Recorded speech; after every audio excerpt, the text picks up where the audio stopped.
Buon pomeriggio a tutti e sono lieto di darvi il benvenuto alla seduta inaugurale di questo convegno dedicato alla Biblioteca Ercolanese e i saluti iniziali, doverosamente, li porgerà il direttore del Dipartimento di Studi Umanistici che ci ospita per queste prime 3 giornate, il professor Andrea Mazzucchi, e la responsabile della sezione di antichistica, la professoressa Chiara Renda. Quindi do la parola subito al professor Mazzucchi. Grazie. Buon pomeriggio a tutte e tutti, grazie al professor Indelli, grazie a tutti voi per esserci qui. Vi porto innanzitutto i saluti del magnifico rettore dell'Università di Napoli, Federico II, che purtroppo per pregressi impegni non può essere qui, ma sono particolarmente contento di portarvi il mio saluto in quanto direttore del Dipartimento di Studi Umanistici di questo Ateneo. Per questo importante convegno internazionale dedicato, credo, a una delle più straordinarie avventure intellettuali che il nostro territorio ha consegnato alla storia della cultura mondiale. Lo dico forse con qualche enfasi, ma è un'enfasi che, credetemi, non è retorica, ma è l'esito di chi ha attraversato, sia pure molto marginalmente, da altre prospettive disciplinari, questa avventura, l'avventura dei Papiri di Ercolano. E non so a chi si debba il titolo di questo straordinario convegno, ma mi pare un titolo, la Biblioteca Eterna, che non soltanto è un titolo che quelli che mi conoscono sanno essere particolarmente nelle mie corde, ma è un titolo che credo colga perfettamente il senso profondo di ciò che voi oggi celebrate e soprattutto continuate a discutere in questi giorni. Perché eterna non è soltanto la biblioteca che il caso e per certi versi la tragedia hanno conservato attraverso i secoli, è eterna, a me pare, soprattutto la capacità di quei testi, di quei frammenti, che quei testi e quei frammenti hanno di continuare a parlare alle generazioni successive, ed è eterna la comunità degli studiosi e delle studiose che da oltre 2 secoli e mezzo si dedica alla loro lettura, alla loro interpretazione, alla loro restituzione alla conoscenza umana, a garantire a quei testi una presenza nella contemporaneità. Perché eterna è la sfida della trasmissione del sapere. E in questa storia Napoli occupa evidentemente una posizione assolutamente privilegiata, non soltanto perché molti papiri sono stati ritrovati nel territorio vesuviano, ma, e lo dico appunto con tutto l'orgoglio di chi in questo momento simbolicamente rappresenta questa comunità, qui a Napoli si è formata una delle più importanti tradizioni di studi papirologici, filologici e storico-filosofici del mondo. Credo che talvolta noi, vivendo dall'interno questa dimensione, non ci rendiamo conto di quanto decisivo sia stato questo luogo per questa tradizione di studi. Una tradizione che ha saputo coniugare rigore scientifico, innovazione metodologica e la capacità di costruire una scuola, una vera scuola. Quando pensiamo alla papirologia ercolanese, pensiamo inevitabilmente anche a una grande genealogia di studiosi, oltre che a genealogie testuali. Pensiamo in primo luogo, e mi fa piacere ricordarlo perché io l'ho incrociato da studente, peraltro di lettere moderne, e che però fortemente incuriosito seguiva i suoi corsi, pensiamo a Marcello Gigante, pensiamo alla fondazione di un'istituzione assolutamente decisiva nel panorama culturale mondiale, che è il Centro Internazionale per lo Studio dei Papiri Ercolanesi, ma pensiamo anche alla tradizione di studiose e di studiosi che Marcello Gigante ha saputo formare e consolidare. Ne ricorderò soltanto alcuni, anche perché sono qui presenti e mi fa piacere riconoscere il ruolo decisivo che queste maestre e questi maestri hanno avuto. Penso a Francesca Longo Auricchio, penso a Giovanni Indelli, penso a Giuliana Leoni, a Federica Nicolardi, a Marzia D'Angelo, per citarne soltanto alcuni, ma forse anche ai colleghi oggi non federiciani, ma che in questo luogo si sono formati, come per esempio Gianluca Del Mastro. ma penso soprattutto a generazioni di giovani studiose e di giovani studiosi, papirologi, filologi, storici della filosofia antica, archeologi, studiosi del libro, che hanno trasformato davvero Napoli e il Centro Internazionale per lo Studio dei Papiri Ercolanesi in uno dei principali laboratori mondiali per lo studio dell'antichità classica. Questa tradizione rappresenta, a mio avviso, uno degli esempi più alti che un'università dovrebbe essere, di ciò che un'università dovrebbe essere. Non soltanto un luogo nel quale si certificano competenze e si accumulano semplicemente conoscenze, ma una comunità autentica nella quale il sapere viene trasmesso, rinnovato, accresciuto attraverso un dialogo fruttuoso tra maestri ed allievi, che è un dialogo non di replicanti, ma di chi, consapevole di una tradizione, riesce profondamente ad innovarla. Guardando il programma di questo convegno, colpisce naturalmente la presenza di tante studiose e di tanti studiosi provenienti da università e centri di ricerca di tutto il mondo, da Parigi a Colonia, da Lovanio a Londra, da Los Angeles al Michigan, dal Warwick al Kentucky. È il segno evidentemente di una tradizione scientifica che da Napoli è stata capace di andare oltre Napoli, che non appartiene più soltanto a Napoli e all'Italia, ma alla comunità internazionale degli studi. E tuttavia, è il dato che a me sembra più rilevante, questa tradizione non è rimasta chiusa nella retorica, celebrazione e contemplazione del proprio passato. È una tradizione che si è fatta di unamis, che si è fatta innovazione. Uno degli aspetti più straordinari, a mio avviso, della vicenda che oggi giustamente celebrate è la capacità che questa tradizione ha avuto di rinnovarsi. I papiri di Ercolano rappresentano infatti uno dei luoghi nei quali il dialogo tra l'umanesimo e la scienza si è rivelato più fecondo e proficuo. Per lungo tempo, lo sapete molto meglio di me, la lettura di questi papiri è stata affidata quasi esclusivamente all'intelligenza, alla pazienza, alla competenza dei filologi. Oggi quella stessa sfida, come dimostrano le attività che anche in questo Dipartimento sono presenti, quella stessa sfida oggi coinvolge fisici, informatici, matematici, ingegneri, esperti di imaging, esperti di intelligenza artificiale. La grande tradizione degli studi ercolanesi ha saputo accogliere, come ogni grande tradizione deve fare, anche la rivoluzione digitale, senza però rinunciare alla propria identità, ai propri paradigmi epistemologici. Anzi, proprio perché questa tradizione è stata forte dei propri metodi, della propria storia, ha potuto trasformare l'innovazione tecnologica in una straordinaria opportunità di avanzamento della conoscenza. In questo senso la vicenda dei papiri di Ercolano costituisce, a mio avviso, un modello esemplare per le università contemporanee. Ce lo dimentichiamo talvolta perché siamo interni a questa storia, ma dovremmo ribadirlo con tutta la forza di cui siamo capaci. Perché questa vicenda, la vicenda dei papiri di Ercolano, la vicenda del Centro Internazionale per lo Studio dei Papiri Ercolanesi, costituisce appunto un modello esemplare per le università contemporanee perché ci mostra come il futuro delle discipline umanistiche non risieda nell'isolamento, ma nella capacità di dialogare con altri saperi e direi di contaminare positivamente altri saperi. Ci mostra appunto come la tradizione non sia il contrario dell'innovazione, ma anzi l'autentico fondamento di ogni innovazione. Le innovazioni più profonde nascono spesso da tradizioni scientifiche solide e mature e lo studio dei papiri ercolanesi qui a Napoli è una tradizione storica e matura che è stata capace proprio per questo di innovarsi.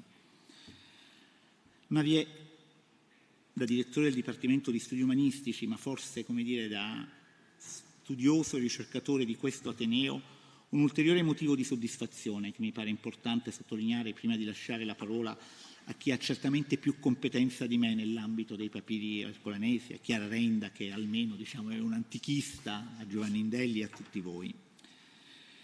Negli ultimi anni la comunità scientifica che opera intorno ai papiri di Ercolano ha dimostrato una straordinaria capacità di competere a livello internazionale, è diventato un punto di riferimento per la comunità internazionale, direi, non c'è vena di campanilismo in questa, più di qualunque altra analoga istituzione. I grandi progetti di ricerca finanziati in ambito europeo, le collaborazioni internazionali, il coinvolgimento della Vesuvius Challenge e delle più avanzate tecnologie di virtual unwrapping testimoniano non soltanto la qualità degli studi, ma anche la capacità di trasformare questa eccellenza scientifica in progettualità competitiva. Io ringrazio molto, almeno le più giovani leve, Federica Nicolardi e Marzia D'Angelo, che hanno saputo trasformare questa solidissima tradizione di studi in progettualità competitiva, ed era un risultato niente affatto scontato. Significa che una tradizione di studi nata dall'incontro tra filologia, papirologia, storia della filosofia antica è stata capace di collocarsi al centro delle grandi reti internazionali della ricerca contemporanea, mostrando di essere davvero un'eccellenza sul piano nazionale. Considero, come direttore del Dipartimento, questa esperienza uno dei punti più alti della nostra missione istituzionale. In questa esperienza vediamo all'opera tutte le dimensioni dell'università: la ricerca, la formazione delle nuove generazioni, devo dire quella catena ininterrotta di trasmissione del sapere non si è esaurita, abbiamo ancora dottorandi, borsisti di ricerca, contrattisti di ricerca che lavorano in questo ambito, quella appunto formazione delle nuove generazioni che insieme alla ricerca, insieme alla cooperazione internazionale, insieme alla valorizzazione del patrimonio culturale, insieme alla capacità di attrarre risorse e generare innovazione, costituisce la vera sfida delle università del futuro. E vediamo soprattutto come la conoscenza possa attraversare i secoli, dai rotoli carbonizzati della Villa dei Papiri alle più avanzate tecnologie digitali, dall'antica Ercolano ai laboratori e ai centri di ricerca del XXI secolo. E questa continuità che a mio avviso rende davvero eterna una biblioteca, non la mera conservazione dei testi, ma la capacità di ogni generazione di porre a quegli stessi testi nuove domande e dare a quei testi nuove risposte. A tutte e tutti voi, dunque, grazie per aver organizzato questo importante incontro, grazie perché davvero è uno dei momenti in cui la nostra comunità può riconoscere con forza uno dei patrimoni eccellenti di cui dispone, e l'augurio naturalmente di giornate di studio proficue e sono certo ricche di nuove esperienze. Benvenuti e buon lavoro.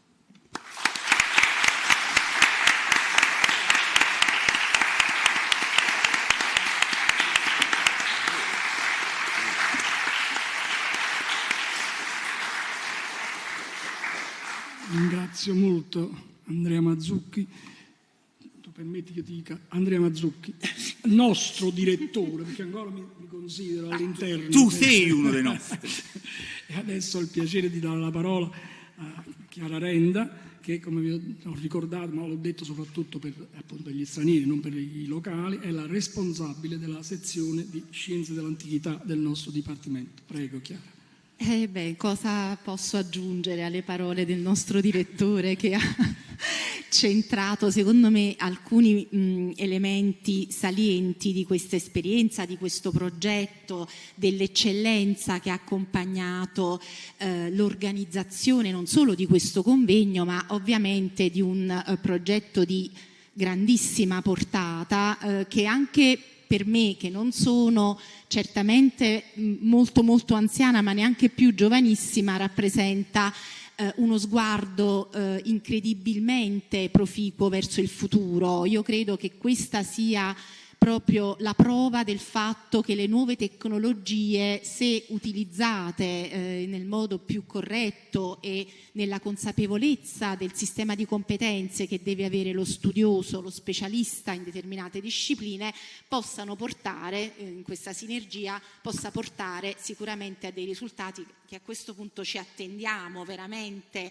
nuovi. È chiaro che con una punta di orgoglio mi piace sottolineare che tutta questa tradizione, di cui certamente i più giovani rappresentano gli esiti fecondi, è una parte essenziale della nostra piccola ma laboriosa sezione di Scienze dell'Antichità, che secondo me rappresenta ancora un punto di forza in un dipartimento che certamente ha una dimensione notevole, ma all'interno del quale il nostro piccolo spazio è sempre con vigore testimoniato da tutti gli studiosi, ovviamente dai più giovani e dalla papirologia in particolare, che ha anche la più forte tradizione nella scuola, diciamo, rappresentata da Gigante. Quindi io, come dire, mi associo anche alle parole di Andrea nel merito della importanza che questa esperienza deve avere anche agli occhi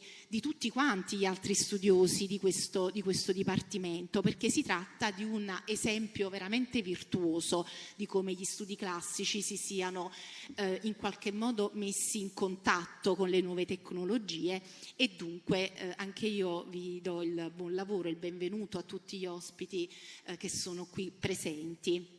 Mi dispiace non potermi trattenere per tutto il tempo del convegno, ma ovviamente purtroppo altre situazioni rendono necessaria una presenza altrove. Grazie.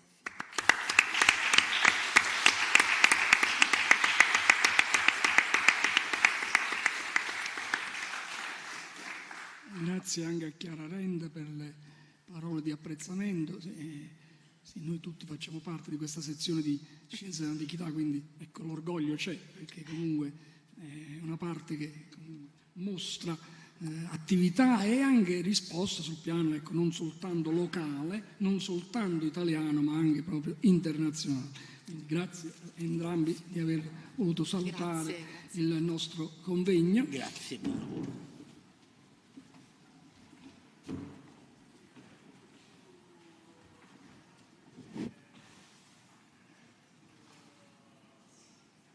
E adesso invito Federica Nicolardi a prendere la parola, perché Federica, che è la parte principale dell'organizzazione, dell'ideazione di questo convegno,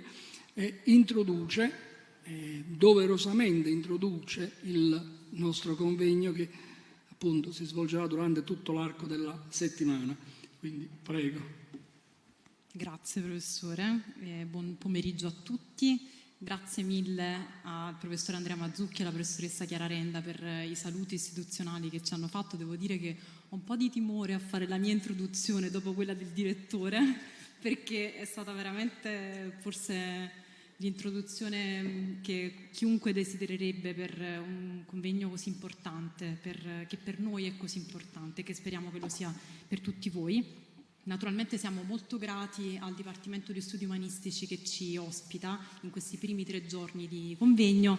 Come sapete, poi da giovedì ci sposteremo presso la Biblioteca Nazionale di Napoli e venerdì saremo invece alla Reggia di Portici, e siamo naturalmente molto grati anche a queste istituzioni che con grande entusiasmo fin dal primo momento hanno accettato di ospitarci in queste giornate. Visto il carattere internazionale del nostro programma e la presenza di numerosi ospiti e partecipanti stranieri, vi chiedo scusa se il mio discorso continuerà in inglese.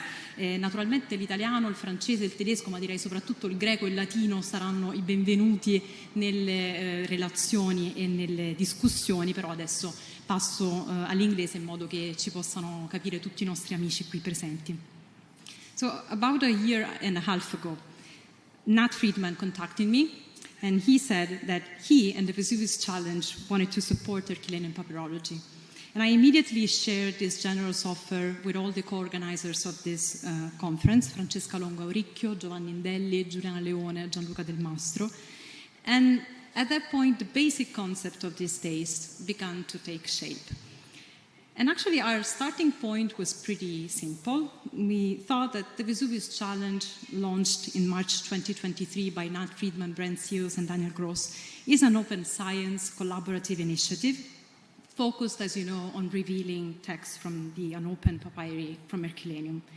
So it is, at its core, a community effort.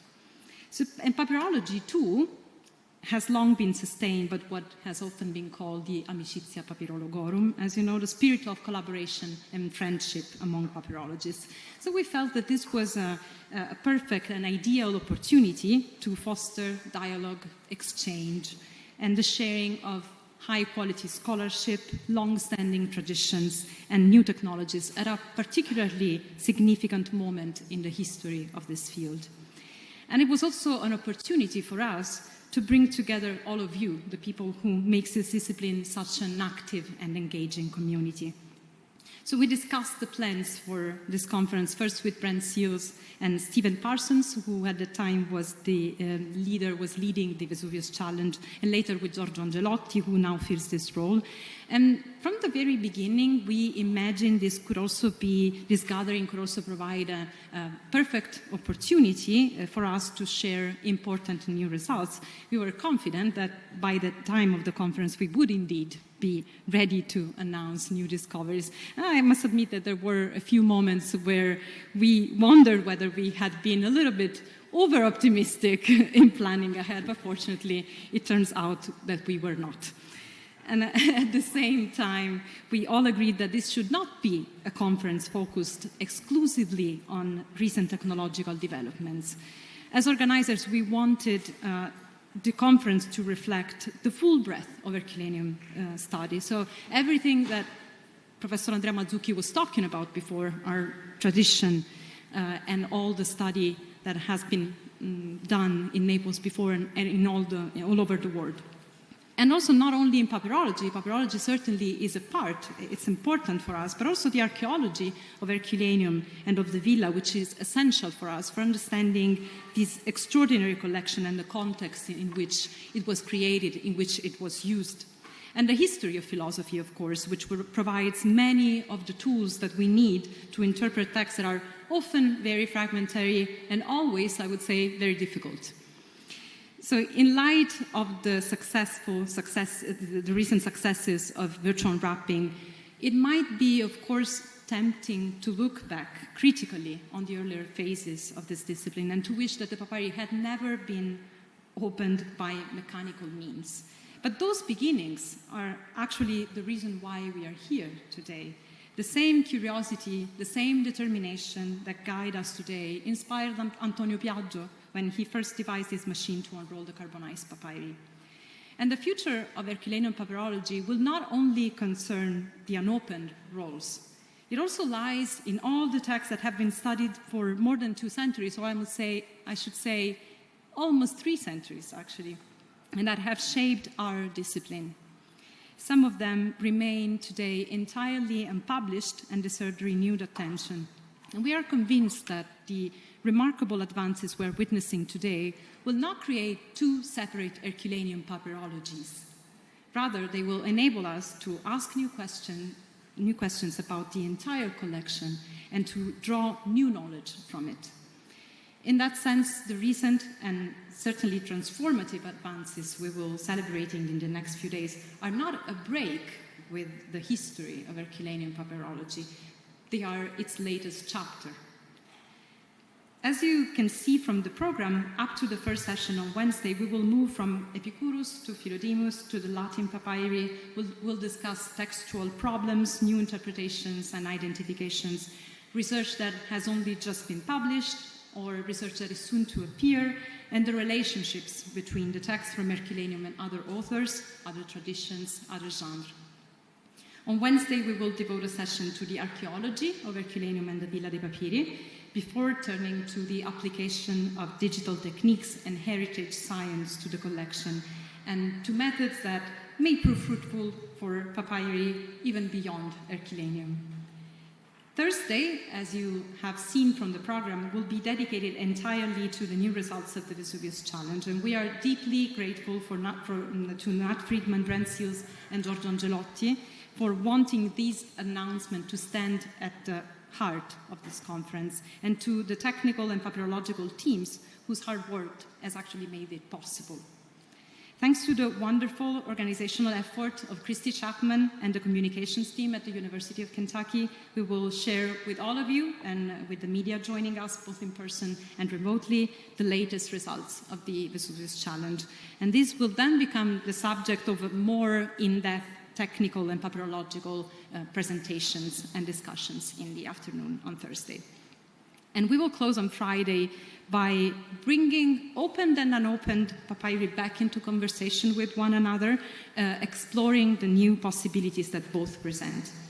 And the conference will conclude with a round table involving several different institutions that in different ways, from different perspectives and in different capacities are involved with Ercolano, with the Villa dei Papiri, and with the Ercolano papyri.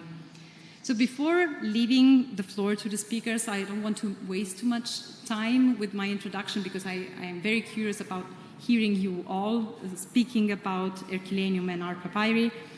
So I will leave the floor to the speakers and to the papyri themselves as soon as possible, but together with my fellow organizers with whom I want to share my greatest gratitude, I would like to thank those whose hard work has laid the foundations for what promises to be a very exciting conference, thanks to all of you, of course. Which means that if it somehow turns out to be a disaster, that will only be our responsibility, of course. So our thanks go to Business Travel, who have helped us prepare this event and will continue to guide us through the coming days, to Sergio Antonuccio, who created all of our beautiful printed materials and will document through the conference through his photographs, and to the incredible scholars that are part of the conference secretariat, Mina Farella, Maria Cristina Fiumiani, Alessia Lavorante, Maria Chiara Robustelli, Claudio Vergara, and Rossella Villa, as well as to Marzia D'Angelo, whose support has been invaluable during the preparation of this conference. So at this point, just a small remark on the program. You have been emailed about that, but let me just say that again, because in your printed program you find something different than what you find on the website. Unfortunately, Kilian Fleischer's flight was cancelled yesterday evening, so he got delayed to tomorrow, so he won't be able to give his talk today. So we're going to listen to Jeff Fish today at 5:15, and then we'll stop, and then we'll resume tomorrow morning at 9:30 with Kilian Fleischer's presentation. So at this point, all that remains is for me to hand the floor back to Professor Rindelli, the chair of our first session today, and to wish all of us a very successful conference. Thank you.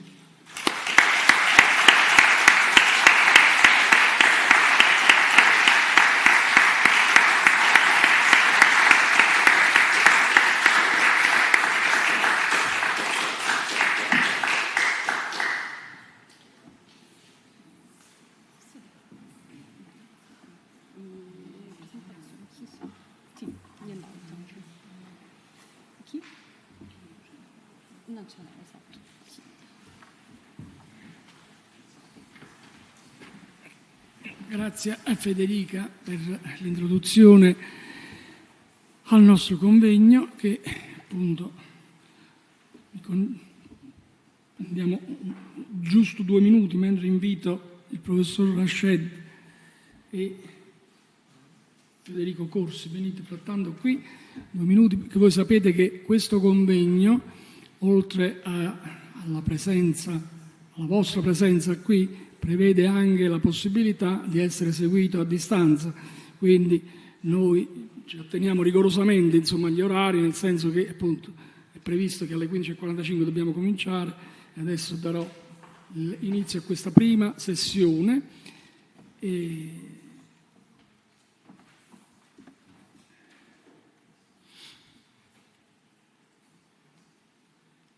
Bene, allora il primo relatore del nostro convegno è Marwan Rashed, professore di storia della filosofia greca e araba nella Sorbonne Université e direttore del Centre Léon Robin. Si occupa di Aristotele, dei suoi commentatori antichi, dei rapporti tra filosofia greca e araba, con ricerche sulla metafisica, la logica, la cosmologia antica.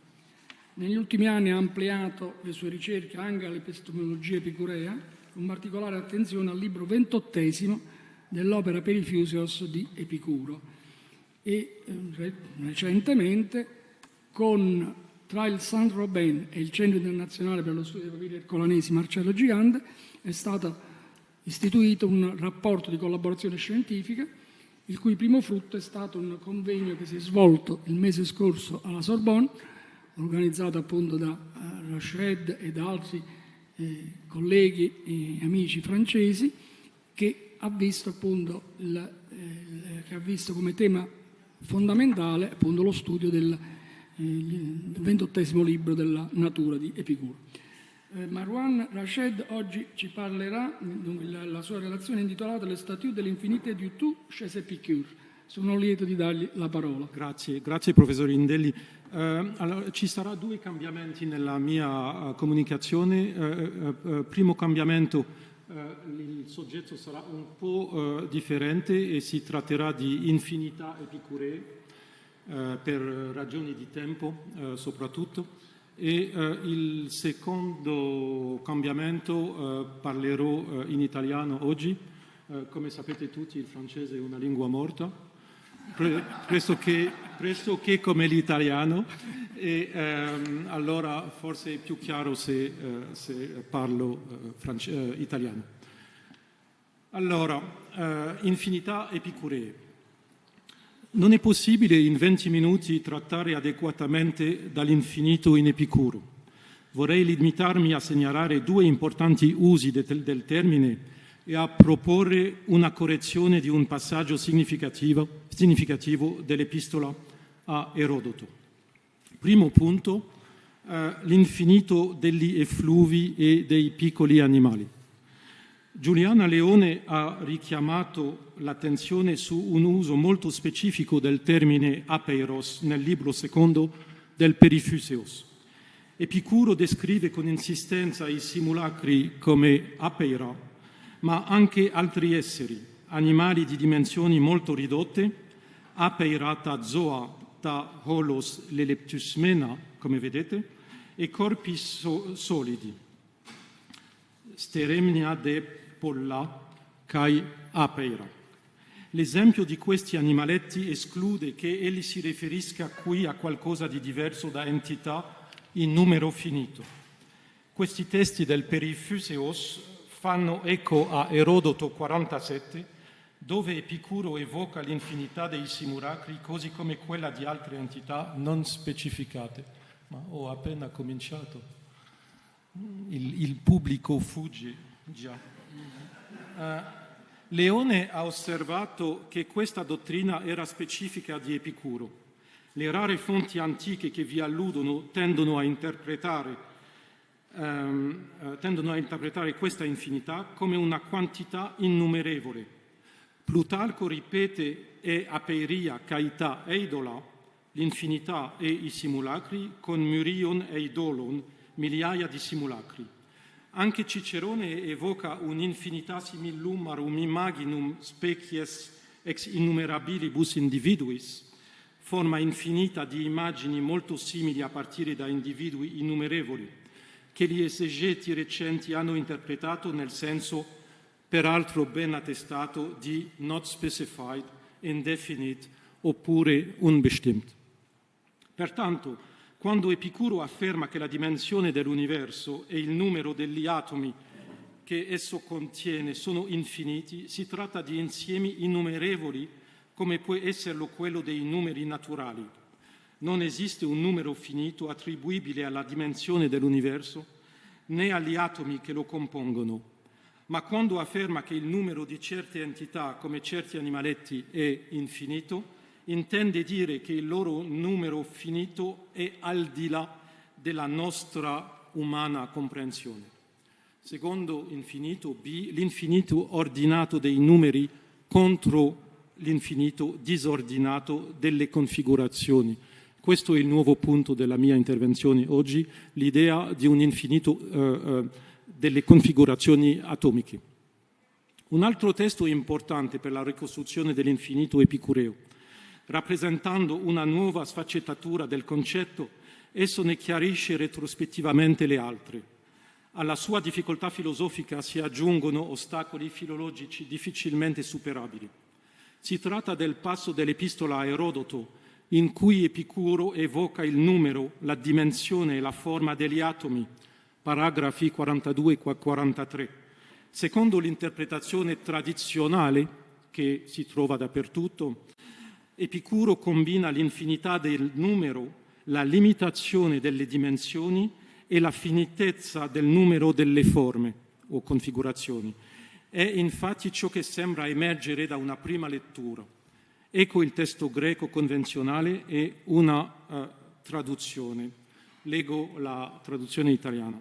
Inoltre, questi corpi, che sono indivisibili e perfettamente pieni, dai quali sono formati i composti nei quali essi si dissolvono, presentano differenze di forma inimmaginabilmente varie, poiché non è possibile che tante differenze nascano dalle stesse forme se queste fossero in numero inimmaginabile.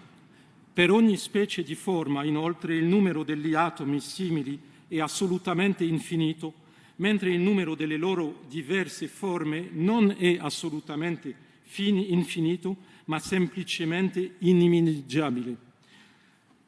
Scolio la suddivisione, egli dice, non va nemmeno all'infinito verso l'interno, egli afferma, poiché le qualità si trasformano, se non si vuole estenderle assolutamente all'infinito, anche dal punto di vista delle loro grandezze. I commentatori sono unanimi nel far iniziare lo scolio con udegarfisi. Per contro hanno esitato sulla sua conclusione, metabalontai oppure ekballein. Contrariamente a Usner e in accordo con la maggioranza degli autori più recenti, sono convinto della prima opzione. La seconda opzione pone innanzitutto un problema di greco, poiché sarebbe naturale, se la si adottasse, che il femminile autas si riferisse alle qualità hypoiotetes, ma ciò non avrebbe quasi alcun senso. In secondo senso, il seguito delle idee diventa difficile, poiché la mutabilità delle qualità sembra fungere da argomento sia per l'impossibilità di una divisione all'infinito all'interno del corpo, sia per un'estensione all'infinito del corpo al di fuori di ogni limite. Difatti, l'argomento dello scolio verte esclusivamente sull'impossibilità di una divisione all'infinito, non un aumento. Non può esserci divisione all'infinito, afferma lo scoliasta, perché le qualità si trasformano. Affinché ciò sia possibile, questa è la premessa implicita, esse devono evitare una regressione all'infinito di tipo zenoniano. L'alterazione presuppone minimi quantitativi. In queste condizioni la congettura Legein con eta per Legei con epsilon di Usner, pur non essendo assolutamente necessaria, è eccellente, mi pare. L'ultima frase del paragrafo, se non si vuole estenderle assolutamente all'infinito, anche dal punto di vista delle loro grandezze, costituisce quindi la diretta prosecuzione di una frase interrotta dallo scolio. I commentatori concordano nel ritenere che vi sia un contrasto tra l'infinità del numero degli atomi e la moltitudine innumerevole, ma finita, delle forme, che Epicuro definirebbe ricorrendo al lessico di ciò che è immaginabile, radice del verbo perilambano. Troppo grande per poter essere effettivamente contata, questa moltitudine è diversa da quella propriamente infinita del numero degli atomi. Per ciascuna delle forme in numero finito si trova un'infinità di atomi. Questa interpretazione tradizionale risulta evidente dal testo tramandato, in particolare dalla sequenza: il numero delle loro diverse forme non è assolutamente infinito, ma semplicemente inimmaginabile. L'unica interpretazione possibile di questa frase è che il numero degli atomi sia infinito nel senso di innumerevole in sé, mentre il numero delle forme sia infinito nel senso di innumerevole per noi, ma finito in sé. Epicuro, secondo questo testo e questa interpretazione, offrirebbe una spiegazione della finitezza delle forme atomiche. La loro infinità implicherebbe, direbbe Epicuro, che le dimensioni degli atomi non fossero limitate, così che alcuni atomi avrebbero dimensioni macroscopiche, cosa che non è vero. L'argomento implicito è di natura topologica. Una configurazione non può variare all'infinito nello stesso luogo, poiché uno stesso luogo consente solo un numero finito di configurazioni. Per aumentare questo numero finito di configurazioni occorre aumentare le dimensioni del luogo iniziale. Lo stesso ragionamento vale naturalmente anche per il nuovo luogo. Ora, il finito aggiunto al finito produce il finito. Affinché il numero delle forme sia infinito, occorrerà quindi aumentare all'infinito le dimensioni degli atomi. Sebbene questa dottrina e l'argomento che la sostiene siano confermati da Lucrezio, essa non è priva, mi sembra, di gravi difficoltà. Non si capisce infatti perché sarebbe così ovvio che in un dato spazio possa esserci solo un numero finito di configurazioni. Un limite geometrico è lineare e in questo ambito sono possibili variazioni infinitesimali. Prendiamo la più semplice tra queste, nota a tutti i filosofi greci dell'epoca e di Epicuro: l'iscrizione di un cerchio in poligoni con un numero crescente di lati, dispositivo costitutivo della misura del cerchio di Archimede. In questa figura, tratta dalla prima proposizione della misura del cerchio, il quadrato con vertice omicron e l'ottagono di lato π tangente al cerchio, in alfa, hanno un'area strettamente superiore a quella del cerchio inscritto con centro nu. Lo stesso vale ovviamente per tutti i poligoni circoscritti di 2 potenza n lati, con n grande quando si voglia. Ogni poligono avrà un'area inferiore a quella del quadrato iniziale e superiore a quella del cerchio inscritto. Non violerà quindi né il criterio di infinitesimalità, poiché sarà inferiore al quadrato infinitesimale iniziale, né il dogma di Epicuro secondo cui un atomo è sempre composto da parti. Infatti, qualunque sia il numero di lati del poligono, i triangoli che lo compongono con vertice in nu e base tangente al cerchio saranno sempre più grandi delle porzioni di disco che contengono. Certo, Epicuro rifiuta la divisione all'infinito, quindi nulla ci autorizza ad attribuirgli questa figura, ma si vede che c'è spazio sufficiente tra il quadrato circoscritto e il cerchio inscritto per variazioni all'infinito delle forme dell'atomo senza ricorrere ad alcun processo di divisione o di dicotomia all'infinito. A questa incongruenza concettuale si aggiunge un'impossibilità linguistica su cui i commentatori gettano un velo pietoso. Il significato dell'avverbio haplos, che compare 3 volte in 5 righe. I traduttori pensano di superare la difficoltà scrivendo assolutamente o, come Walter Lapini, non scrivendo niente. Lapini, che conosce il greco meravigliosamente, ha naturalmente sentito che c'è un problema con haplos e decide di non tradurlo qui. Ciò vero in contrapposizione a ciò che è solo inimmaginabile, cioè innumerevole ma finito. Tuttavia, né in greco né nel linguaggio tecnico di Epicuro l'avverbio haplos può avere questo significato del moderno assoluto. X haplos in greco significa semplicemente X, ovvero ciò che si menziona senza ulteriori specificazioni. Cominciamo quindi con l'escludere che l'opposizione tra haplos e monon nella nostra frase cruciale sia quella tra l'assolutamente infinito e il semplicemente inimmaginabile ma finito. Sicuramente questa interpretazione non sarebbe di per sé impossibile, soprattutto oggi, voglio dire alla luce della sezione precedente delle edizioni di Giuliana Léon, in cui abbiamo visto che Epicuro non esitava a chiamare infinite delle quantità finite innumerevoli.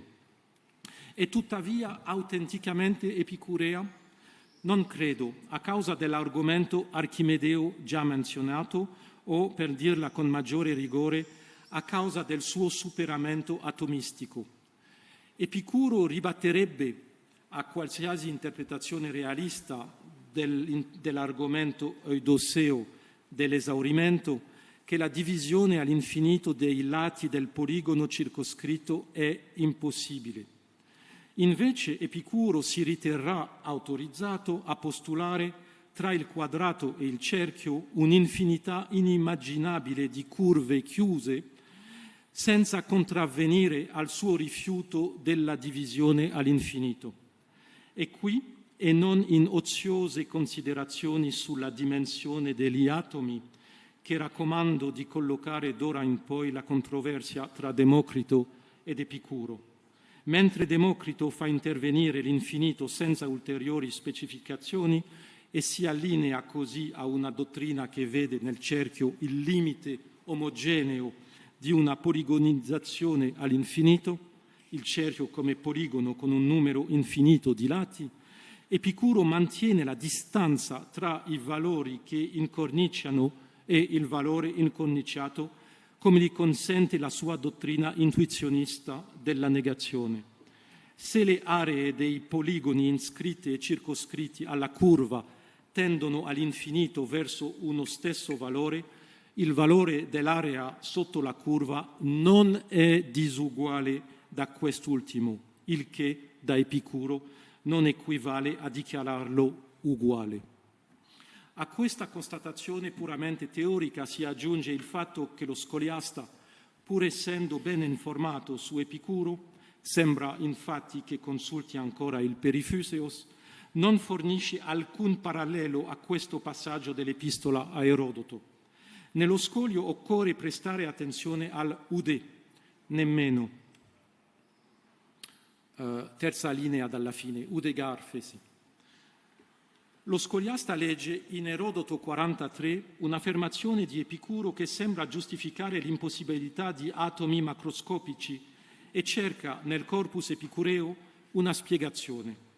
Tuttavia deve accontentarsi della tesi opposta che introduce con Udegar, secondo cui non è possibile dividere all'infinito, tesi opposta che di fatto è il principio stesso dell'atomismo.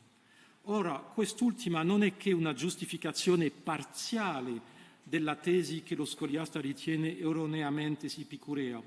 Essa non spiega perché un'infinità di qualità presupponga un aumento delle dimensioni all'infinito, ma solo perché se si deve scegliere tra divisione e aumento all'infinito per rendere conto di tutte le qualità del mondo, l'atomismo esclude la divisione all'infinito. E poiché l'aumento è ovviamente impossibile, le configurazioni sono in numero finito. Ma essendo le qualità innumerevoli, lo sono anche le configurazioni. Esse saranno, in definitiva, infinite in questo senso debole, come gli animaletti del Perifuseos II. In altre parole, a parte lo scolio e le tre parole che lo precedono, alla monon aperileptoi, nulla né filosoficamente né storicamente induce a pensare che Epicuro avesse limitato il numero delle configurazioni possibili per un dato atomo. Suggerisco quindi che, primo, lo scolio è inserito in modo errato. Se si interpreta correttamente Udegar, è necessario collocarlo dopo e non prima delle parole «eimelei tis me kaitois me getesin haplos eis apeiron autas ekbalein». Secondo, il carattere fortemente corrotto del testo nasconde un altro intervento dello scoliasta, mai vista dagli esegeti.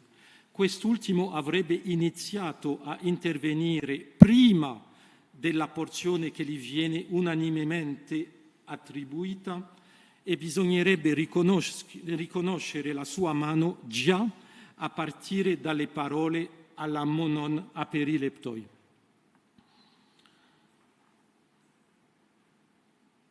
Bisogna attribuirgli o l'inserimento del solo avverbio monon, incompatibile con l'interpretazione proposta oggi, oppure addirittura l'intera sequenza alla monon aperileptoi. Quest'ultima soluzione è forse la migliore, poiché lo scoliasta sembra più incline a inserire frasi che singole parole. Ecco quindi ciò che Epicuro aveva, secondo l'interpretazione proposta oggi, scritto. E il primo testo del mio handout, leggo la traduzione italiana. Inoltre questi corpi, che sono indivisibili e perfettamente pieni, dai quali sono formati i composti e nei quali essi si dissolvono, presentano differenze di forma inimmaginabilmente varie, poiché non è possibile che tante differenze nascano dalle stesse forme se queste fossero in numero immaginabile. Per ogni specie di forma, inoltre, il numero degli atomi simili è infinito senza ulteriori specificazioni, haplos, mentre il numero delle loro diverse configurazioni non è infinito, haplos, se non si vuole estenderle all'infinito senza ulteriori specificazioni, anche dal punto di vista delle loro grandezze. Ed ecco come lo scoliasta intendeva che si leggessero i suoi interventi. Allora, vedete sul muro, alla monon aperileptoi sarebbe la prima parte dell'intervenzione dello scoliasta, con il Udegar, Fesi, eccetera, la seconda intervenzione, ma questa seconda intervenzione dovrebbe essere scritta dopo Ekbalein, affinché capiamo il Gar, il Udegar. L'argomento è ormai accettabile sia nella forma che nel contenuto. Il numero degli atomi o dei qubiti dell'universo è infinito senza ulteriori specificazioni, perché l'infinito in questione è dell'ordine più semplice. Questo infinito, infatti, è immaginabile perché immaginabile? Perché ordinato. Al contrario, è possibile di contare 1, 2, 3 fino all'infinito. Per un Dio è possibile. Se la vita si estende, anche la vita si estende all'infinito, sarebbe possibile di contare questo infinito di grandezza o questo infinito aritmetico. Invece,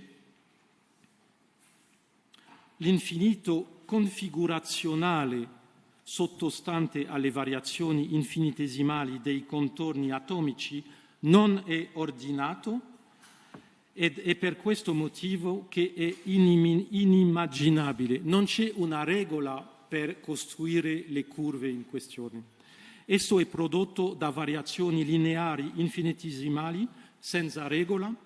Queste variazioni infinitesimali, vorrei suggerire che sono all'opera anche nel clinamen. Si tratta di un infinito di ordine superiore, anche se Epicuro non dispone dei mezzi matematici per teorizzare tale distinzione. Se si rifiuta un tale infinito, recita l'ultima frase del testo, si dovranno aumentare le dimensioni atomiche secondo la scala di ciò che è infinito senza ulteriori specificazioni per poter giustificare l'infinità superiore delle disposizioni qualitative delle cose. L'argomentazione andrebbe quindi esattamente nella direzione opposta a quanto si è creduto finora. Mentre a Epicuro veniva attribuita la tesi secondo cui il numero delle configurazioni è finito perché altrimenti alcuni atomi avrebbero dimensioni macroscopiche, egli direbbe in realtà che il numero delle configurazioni infinitesimali è inimmaginabilmente infinito, poiché altrimenti, per spiegare l'infinità delle apparenze, le configurazioni dovrebbero essere infinite alla stregua dei numeri, il che implicherebbe un aumento graduale delle dimensioni degli atomi fino a renderli entità macroscopiche. Mille grazie.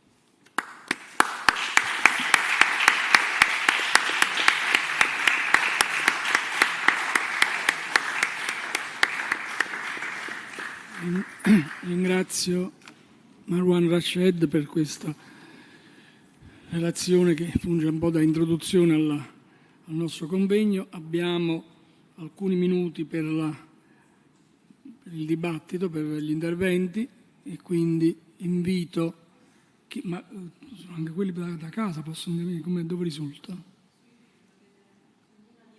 Vabbè. Quindi chi vuole può chiedere di intervenire. Noi procederemo sempre così in questi giorni, cioè dopo ogni relazione ci sono alcuni minuti per il dibattito e poi comincia la relazione successiva. Sì, Valeria, sì. Bisogna fare il microfono.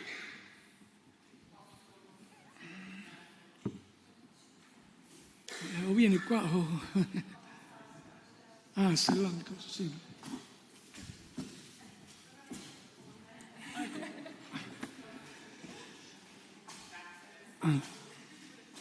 Grazie mille per l'intervento che credo sia davvero brillante. Una piccola osservazione, anzi una domanda. Mi chiedevo se l'ipotesi che lei propone possa essere corroborata a livello, diciamo, filologico dal fatto che lo scoglio di per sé sarebbe, cioè la parte che lei espunge è inserita in continuità rispetto all'ultimo testo che ci ha fatto vedere. Sì. E quindi credo che questo possa corroborare ancora di più l'idea, perché è vero. Sì, avremo un blocco, per così dire, di due scogli che non so alla fine di quello sviluppo storico, ma hanno formato una forma di unità che all'inizio naturalmente non era presente, e sarebbe molto un modo molto economico di spiegare la situazione. Grazie, sì. Mille grazie.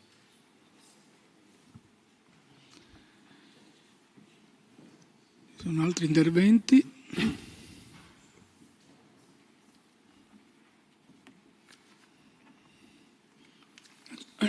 Naturalmente, quindi è Mina che vede se c'è qualcosa. Naturalmente anche per chi segue online è possibile intervenire sulle relazioni che saranno lette in questi giorni. Tramite commenti, sì, naturalmente. Allora, se non ci sono altri interventi, io ringrazio ancora, anche a nome vostro, Marwan Rashed per questa brillante relazione introduttiva del nostro convegno. Grazie.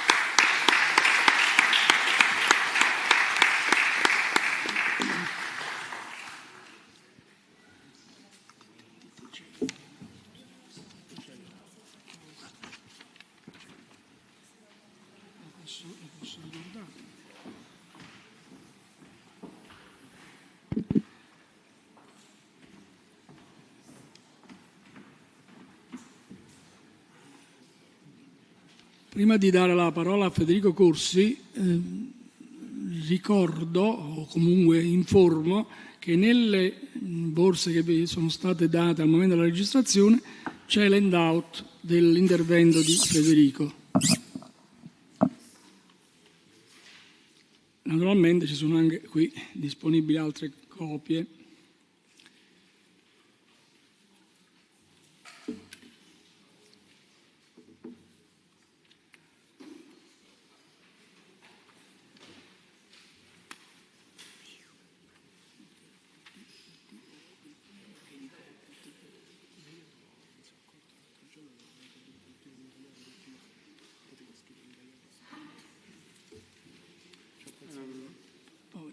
Abbiamo il handout nella Corsi.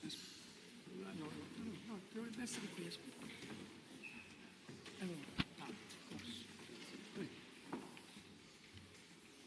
Allora, Federico Corsi è dottore di ricerca in storia della filosofia antica ed è attualmente assegnista di ricerca nel progetto IRC Consolidator Grant APATES, è l'acronimo, di cui è principal investigator Cristian Vassallo, dell'Università di Torino. Si occupa di epistemologia e filosofia epicurea e ha dedicato particolare attenzione all'iscrizione monumentale di Diogene di Enoanda, ad alcuni libri dell'opera principale di Epicuro, il Perifusios, e a diversi papiri ercolanesi.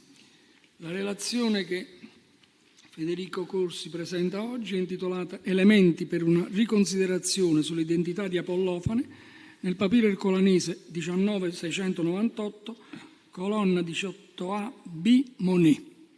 Prego, Federico. Grazie professore. Io terrò il mio intervento in inglese, quindi un cambio di lingua anche per me.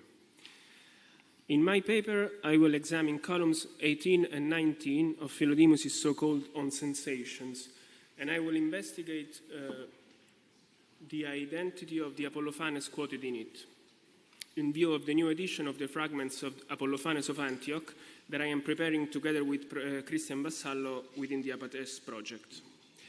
Of the 5 sources included in von Arnim's edition of the 3rd century BCE Stoic Apollophanes, column 18 Monet on Sensations is the only one coming from the Ercolaneum library. However, there are currently 3 more mentions of an unspecified Apollophanes from other papyri, all coming from works by or ascribed to Philodemus. Leaving aside 2 of these, in this context, it is appropriate to start with the mention of Philodemus' On Rhetoric, Book 1, column 127, Nicolardi, a passage that presents Apollophanes as a successful politician whose example is taken up by others, presumably some followers of his, and whose model Philodemus seems not to endorse. This text is of the uttermost importance because in 2018, both David Blank and Federico Nicolardi argued against identifying this Apollophanes with the 3rd century BCE Stoic and pointed to the possibility that he may be an Epicurean instead. Perhaps the Apollophanes mentioned in an inscribed statue base from Pergamon, dated to the 1st century BCE and dedicated to an Epicurean philosopher called Apollophanes, in honor of his political services to the city. While there is of course no certainty that all the mentions of an Apollophanes in Philodemus' work must refer to the same person, in view of the preparation of the new edition of the fragments of Apollophanes of Antioch, it seems necessary to investigate the possibility that an Epicurean dissident might be behind the other quotations as well. The choice to focus only on Piherc 19, 698, and not on the other papyri derives not only from the fact that this is the only one included in von Arnim's edition, but also from the fact that it contains the most intricate argument and presents theoretical puzzles that I find extremely hard to disentangle. In fact, the conclusions I can currently reach are rather aporetic, as I have not been able to find decisive elements to determine whether this Apollophanes was the 3rd century BCE Stoic, or rather an Epicurean dissident of the same name. As already noted by Annick Monet and David Blank, the treatise on sensations contained a critique of the Stoic theory of perception, as its argumentations show many similarities with other works by Philodemus, in which Stoic authors are named and criticized in a similar way. This polemic becomes evident in the last columns of the treatise, so from 20b to the end, but is probably already at play in columns 9 to 11, as argued by Blank, and it is likely mentioned already in column 2, where some adherents of a different doctrine, called allodoxoi, are mentioned. However, it is also possible to find traces of an internal Epicurean polemic, especially in the first part and close to our column 18. In fact, in column 15, there is a mention of homodoxia the counterpart of the allodoxia just mentioned, which seems to appear in a polemical context, though the text there is very difficult. Even the mention of Metrodorus' definition of sensation as qualified flesh, poia sarx, in column 6, seems to appear in a polemical context and might refer to some problem in the quotation of the Catechemon by another Epicurean. Finally, an explicit case of dissidence is that of Timasagoras in column 22, thus very close to the mention of Apollophanes, for a case of forgery and counterfeiting of the doctrines of Epicurus and Polyanus. Therefore, at least in principle, it is not impossible that in this part of the treatise, Apollophanes was quoted as another case of Epicurean dissidence. And now I read the two columns of Philodemus in the handout, so text 1 and text 2. Times, but that sensation will either discern things one by one, or it will participate in memory.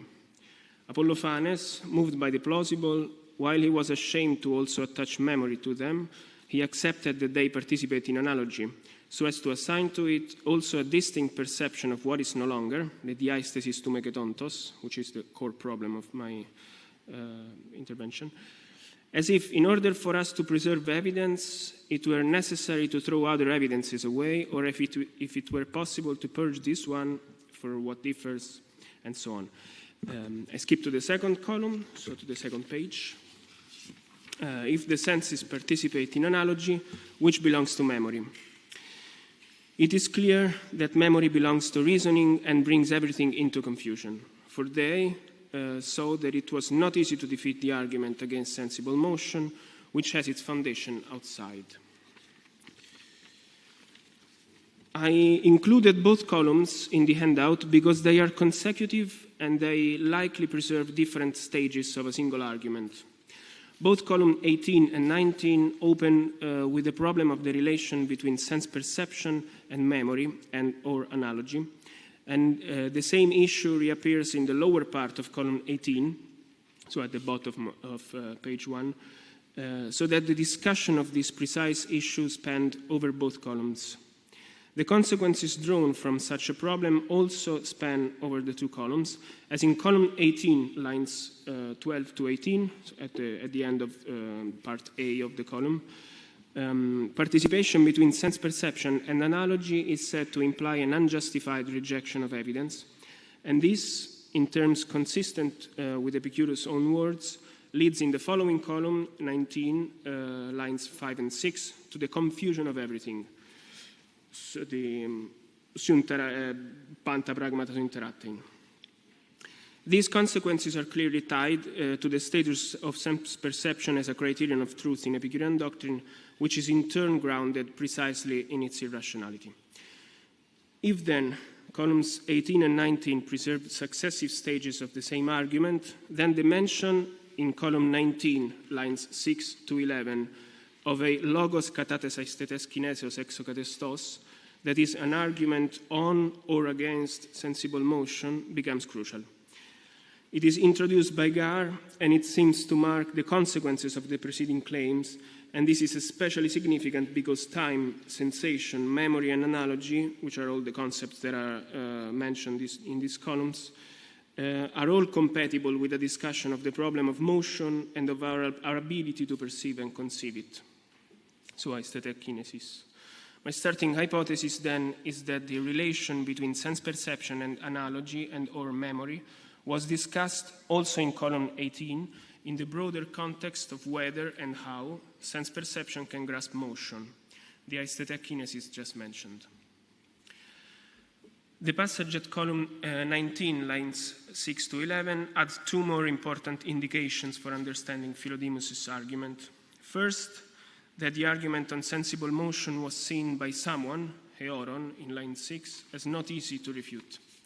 In the handout I proposed considering also Heora rather than Heoron, in case the target of this column was indeed still Apollophanes, which perhaps is a possibility.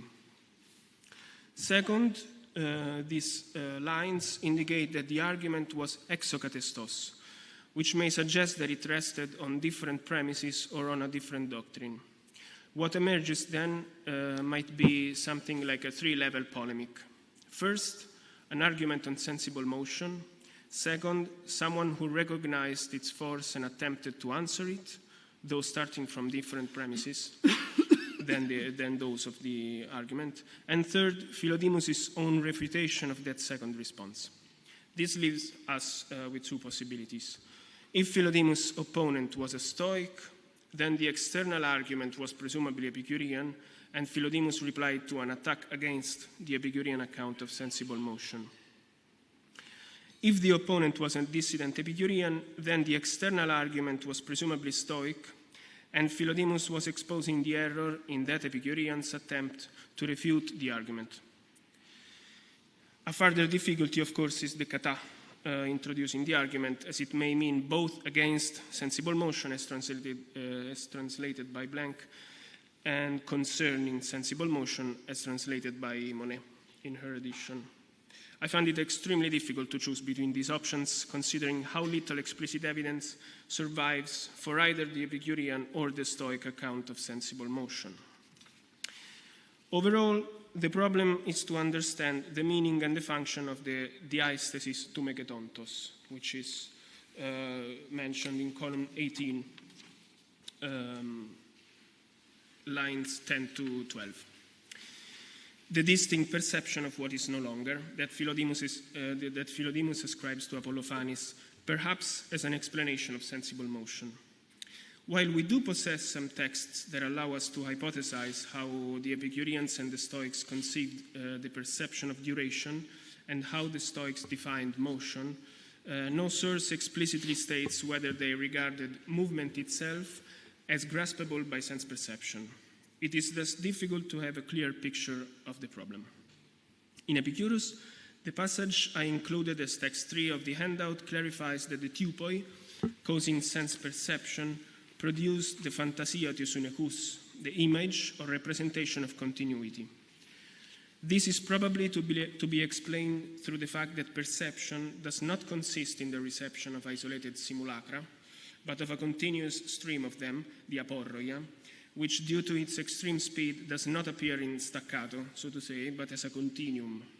Although this is never stated explicitly, this may suggest that Epicurus treated kinesis as an object of sense perception, and that Philodemus was defending a similar position. However, it is clearly impossible to determine Philodemus' precise position just from one passage in the letter to Herodotus. The Stoic position is also problematic. Some sources, such as texts 4, 1, and 2 in the handout, describe the present, the enestos, as extended, paratatikon, reaching slightly into both past and future. If I say that I am speaking now, this includes the fact that I was just speaking and will continue in the next moment. While we lack explicit evidence that the Stoics took this extended present to ground the possibility to grasp motion through sense perception, it is possible that Philodemus attacked a similar doctrine in column 30b of On Sensation, which is text 4.3, where the opponents are criticized for claiming that sensations extend into the immediately following moment. At the same time, other sources, such as texts 5, 1, and 2 in the handout, define motion as a transition from place to place, metabasis apotopo eistopon, or as alteration of what previously existed, exallaxis tu proiuparkontos. On this account, motion may have been conceived not through a perceived continuity, but through an analogical relation between the two distinct temporal and spatial points in which the moving object has been and is now. Thus, on the one hand, both the Stoic notion of an extended present and the Epicurean theory of perception seem to allow sensation to grasp continuity, and therefore perhaps motion itself. On the other hand, Apollophanes' diastasis tu meketontos, the distinct perception of what is no longer, and its relation to analogy seem better suited to a model in which motion is conceived from two distinct points in time and place, like the Stoic definition of motion. To better understand this problem, a useful parallel comes from Sextus Empiricus Adversus Mathematicos, which is the text 6 in the handout, which presents two concurrent accounts of how motion is grasped. One, in paragraph 63, attributes it directly to sensation on the grounds that motion and rest produce different affections on the senses. This might be compatible with the Epicurean evidence, but perhaps also with the Stoic one. The other account, in paragraphs 64 and 65, attributes the grasp of motion to the dianoia through sensation by means of symnemoneusis, a co-recollection whereby one recalls, anapherein, that the object now seen here was previously elsewhere, thus implying a sort of analogical process strictly linked to memory, perhaps similar to the one ascribed to Apollophanes in our column 18. The position mentioned by Sextus, however, is very difficult to assign to any specific school, as the dogmatists that defend symnemoneusis seem to base their argument on the irrationality of sense perception in paragraph 65, which makes it very unlikely that they are Stoics, while on the other hand, the formula dianoia men aistese ide is very close to the Stoics' account of sense perception and to the participation between reason and sensation that Philodemus is probably rejecting in our passage. So these are the main sources I could find for understanding the problem of sensible motion in these columns. They do not solve any of the difficulties, but they can help clarify the theoretical problems at stake in column 18, to which I now return.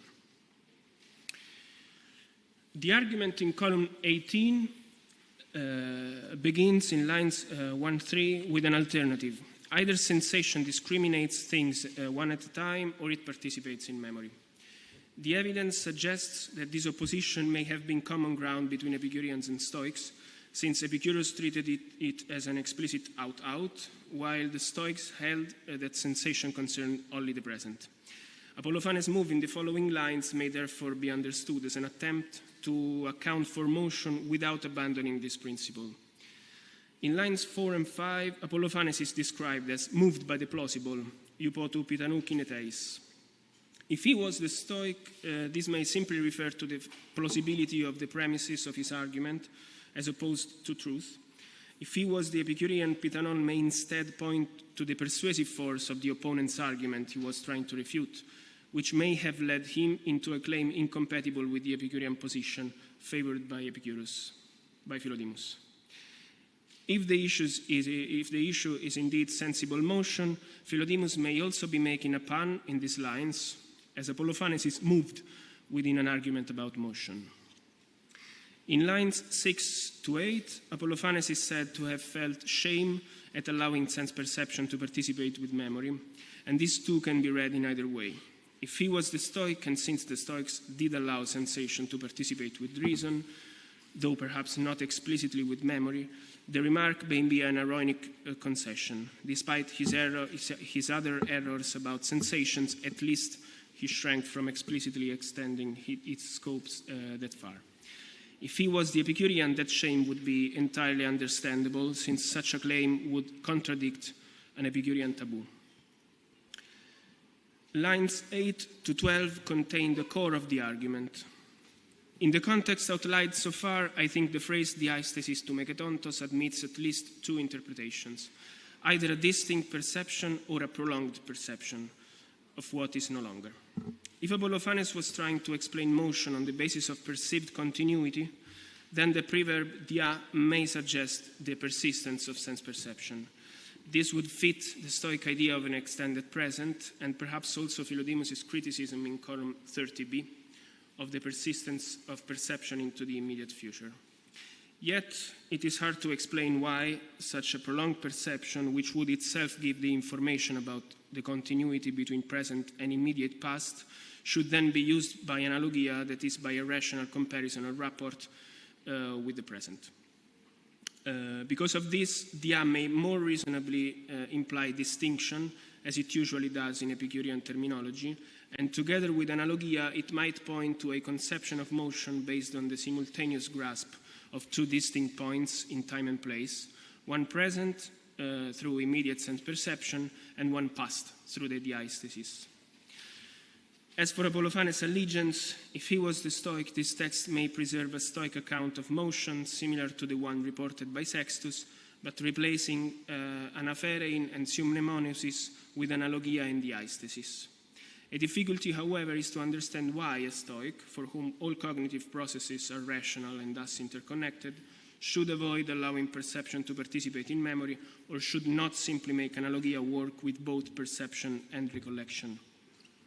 If, on the other hand, Apollophanes was an Epicurean, even in this case we do not know whether Philodemus endorsed an explanation of movement as grasped through a continuous sense perception or as conceived through an analogical recollection. In short, we do not know the origin of Philodemus' critique to Apollophanes. Still, whatever the position of Philodemus, his problem with Apollophanes is clearly the use of diastasis by analogia. In Epicurean terms, analogical comparison between past and present should rest on memory and recollection, which belongs to reason, not on any form of irrational sense perception, something along the lines of the final conclusion in Sextus' passage. Conjecturally, if Apollophanes was Epicurean, he may have been trying to refute an argument that grounded motion on the analogical grasp of two distinct moments, thus perhaps katates aesthetes kinesios as against sensible motion, while still preserving some role for sense perception without openly combining it with memory. Finally, lines 12 to 18 present the consequences of Apollophanes' position. Both the content of these lines and the hosper, which introduces them, suggests that these are not consequences intended by Apollophanes himself, but drawn probably by Philodemus. On the latter's view, Apollophanes' solution implies saving one item of evidence while rejecting others, in violation of the Epicurean principle that all perceptual evidence is equally true. If, for Epicurus and Philodemus, fantasia can represent the continuum, and thus objects while moving, then we might hypothesize that the enargeia rejected by Apollophanes may be precisely the evidence of continuity, a theory that explains motion through its beginning and ending points, whether by analogia and diastasis or by sumnemoneosis, as in Sextus, risks preserving, sozein, one evidence only by sacrificing another one. It preserves in memory the starting point, what is no longer, but loses the continuous perceptual evidence of motion itself. In short, Apollophanes' solution might be inadequate because, on the one hand, it makes analogia directly act upon a special kind of perception, while such a recollection should probably belong to memory and reason, and on the other, because it preserves past evidence for comparison with the present one at the cost of rejecting the primary evidence of continuity. To conclude, I believe the arguments I could develop concerning the allegiance of Apollophanes in column 18, and which I summarized in my presentation, do not offer decisive ground for deciding whether he was a Stoic or an Epicurean. As a final element, which was suggested to me by Tiziano Dorandi, it must be considered that if the De Sensibus derives from Zeno's lectures, as has been hypothesized, then it would be difficult that it contained a controversy against an Epicurean of the 1st century BCE. On this point, one might perhaps suppose that Philodemus had added some observations of his own in the argument, or else that another Epicurean named Apollophanes was criticized, though the latter option seems less likely. All things considered, for the new edition of Apollophanes of Antioch, it currently seems best to me to consider this passage as an uncertain testimony rather than a certain source regarding the 3rd century BCE Stoic. Thank you for the attention.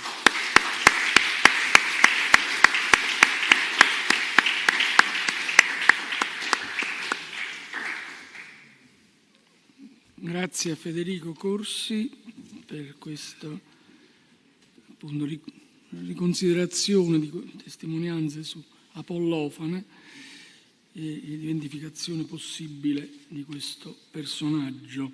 Allora abbiamo anche in questo caso alcuni minuti per eventuali domande, eventuali interventi.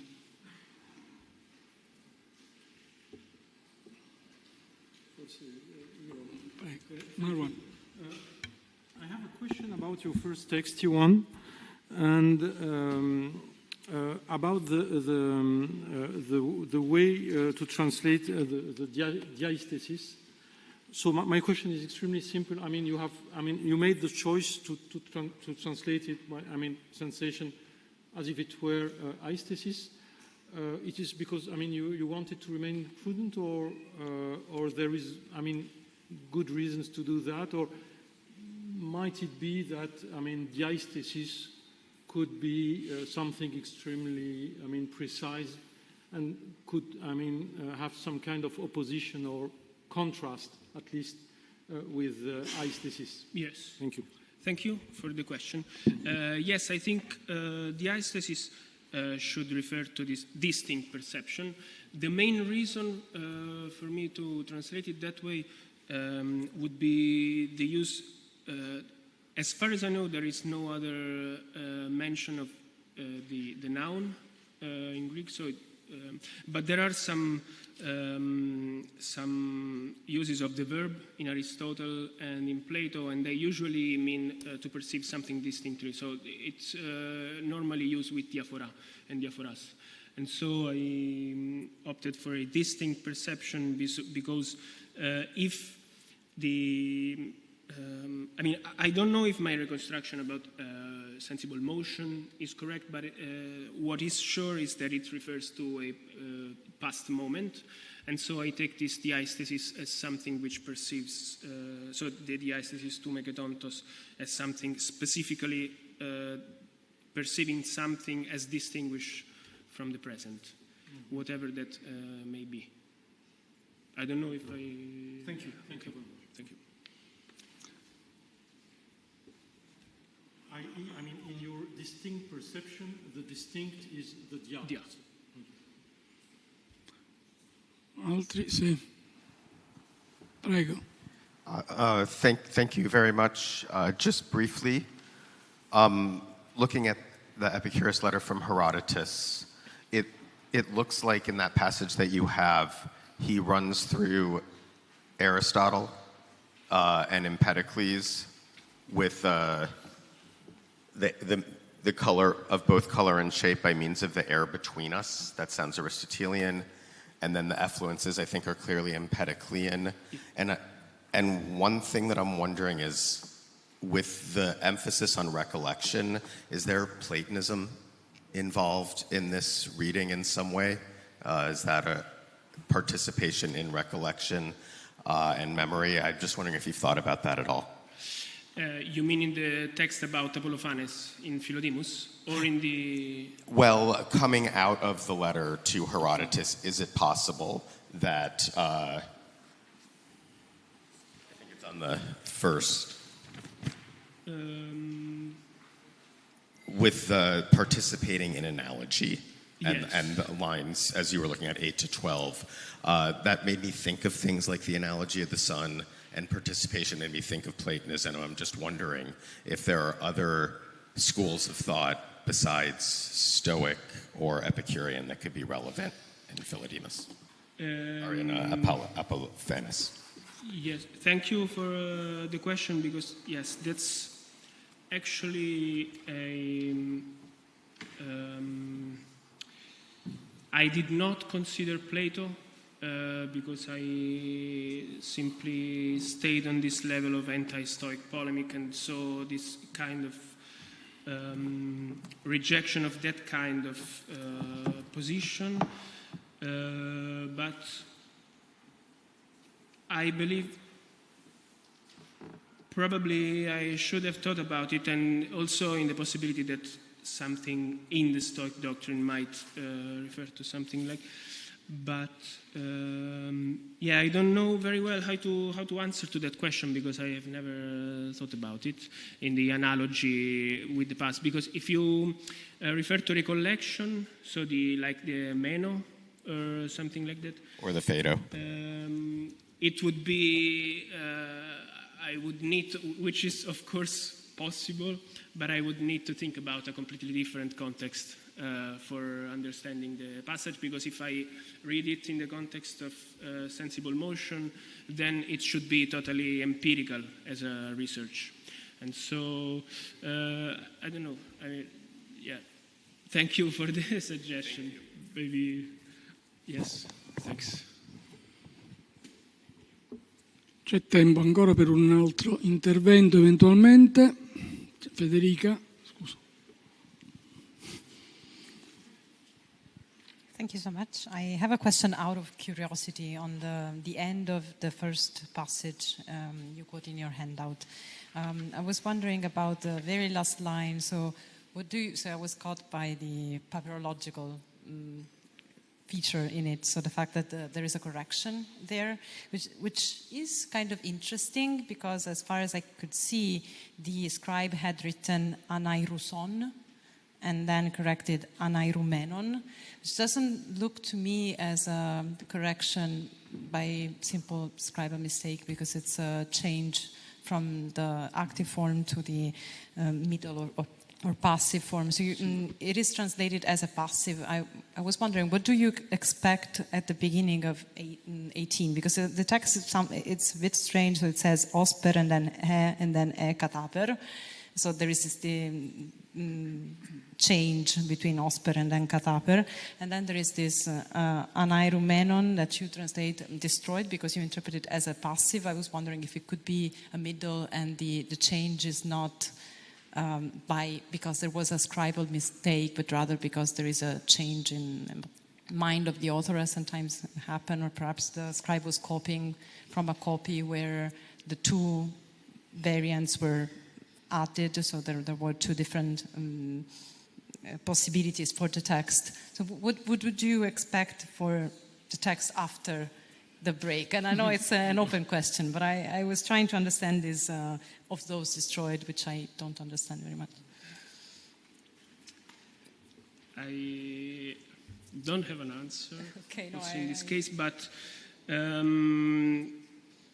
this part about the Enargeias Ekballein is, for me, perhaps it has been the most difficult to understand because I didn't understand how to explain the fact that one evidence would imply the destruction of another one.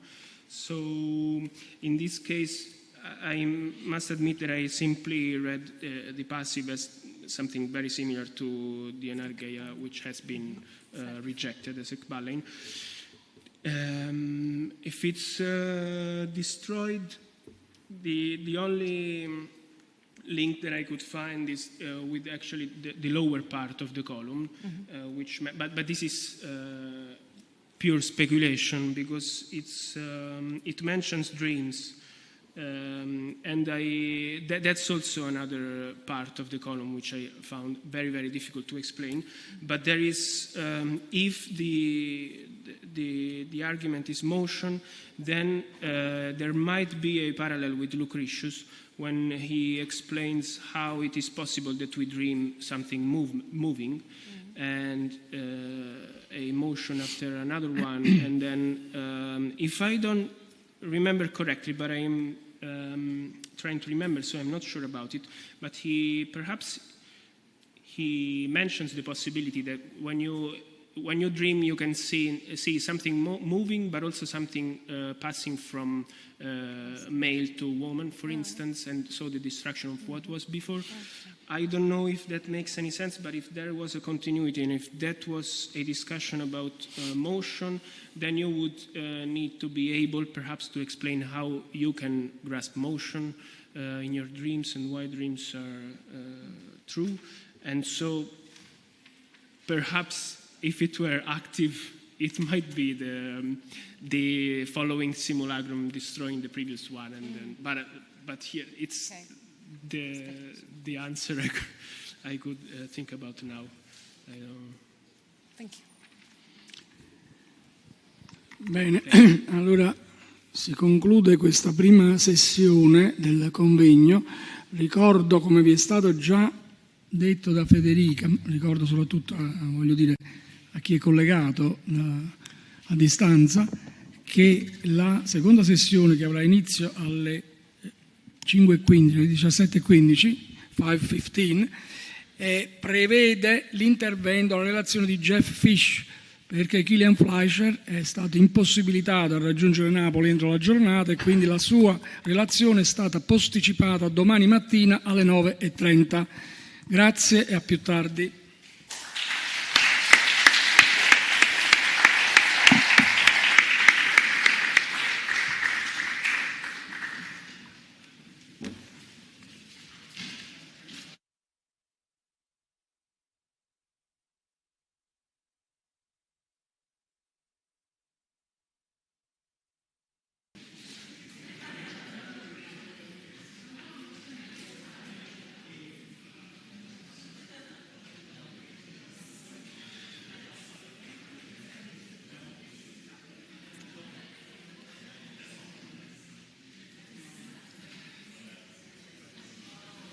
Posso?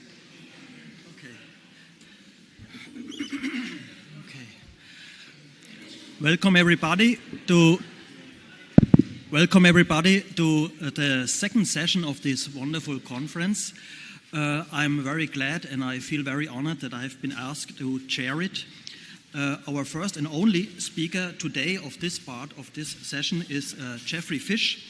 He's professor of classics at Baylor University in Texas. He's a former fellow of the Centro Internazionale per lo Studio dei Papiri Ercolanesi Marcello Gigante, and he now serves on the board of directors of the American Friends of Herculaneum.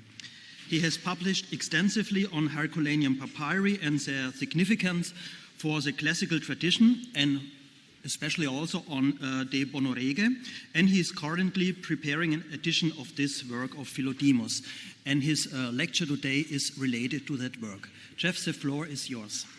Thank you very much, and thank you to the organizers for hosting this marvelous conference, and congratulations on your magnificent successes. On the Good King, according to Homer, written by Philodemus and dedicated to Calpurnius Piso Caesoninus, speaks to how one should behave as a person of power. It is crucial not to be untrustworthy to people under your authority, that is, not to be like rulers who cannot control themselves.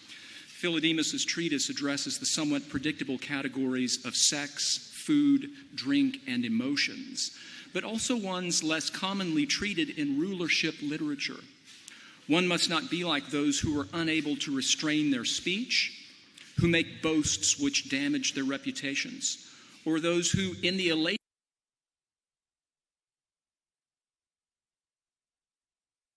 over their defeated foes. In purveying such instructions, the treatise not only fulfills its obvious role in conveying practical advice, it also helps to project an image of Piso as someone committed to these moral restraints. And indeed, there is good reason to believe that he was committed to them. Miriam Griffin showed how the virtues commended in the Good King can be mapped onto Piso's career. I hope to show that this is also true with text I've been able to recover from the papyrus that she did not know. With the help of a philosophical guide like Philodemus, principles for ruling could be extracted from Homer. On the Good King seems especially suited to elucidate, as David Braund argued, the uses and abuses of monarchical power. For a Roman, this would mean a proconsular context, and indeed the treatise assumes that its addressee possesses or is about to possess imperium. Roman governors had quasi-kingly power in their provinces, and as Elizabeth Rawson pointed out so well, they saw themselves very much as equals of Hellenistic kings. If this is the right context for On the Good King, it would mean that it was presented to Piso sometime during his consulship, or, I think more probably, while he was proconsul of Macedonia from January of 57 to midsummer 55. Although Philodemus does not name any Romans in what survives of the treatise, apart from his dedication to Calpurnius Piso, I would suggest that the audience could readily make contemporary application of Philodemus's analysis of Homeric kings. In fact, I will go so far as to suggest that Philodemus had a particular figure in mind for certain sections of the treatise, Cicero, who was at odds with Piso for several years beginning in 58 and in 55 directed a vicious attack against him. In On the Good King, Piso is both advised to be and is thereby advertised as being deeply un-Ciceronian. I shall focus today on the issue of triumphing over a defeated enemy, but I would like also to discuss the themes of mercy and self-praise, since all of these combine to have the cumulative effect of demonstrating anti-Ciceronian messaging in the treatise. Each of these themes, moreover, figured in a speech, now lost, which Piso gave to the Senate in defense of himself in the summer of 55 after he was recalled from his province. I think it is well enough known here that Cicero, in his consulship in 63, spectacularly quelled a conspiracy led by Lucius Sergius Catilina, but with the Senate's support, had the ringleaders executed without due legal process. the affair proved to be a political liability which dogged Cicero for the rest of his life. He would be constantly accused of cruelty. Cicero was especially harassed by Publius Clodius Pulcher, who became tribune when Piso was consul in 58. Clodius passed a law that sent Cicero into exile and awarded provinces to the two consuls. Not a bad deal for Piso. So when the treatise was delivered, Piso was either allowing Cicero's exile or, I think more probably, Cicero was already in exile. Some details of the handling of the conspiracy are pertinent to Piso's relationship with Cicero.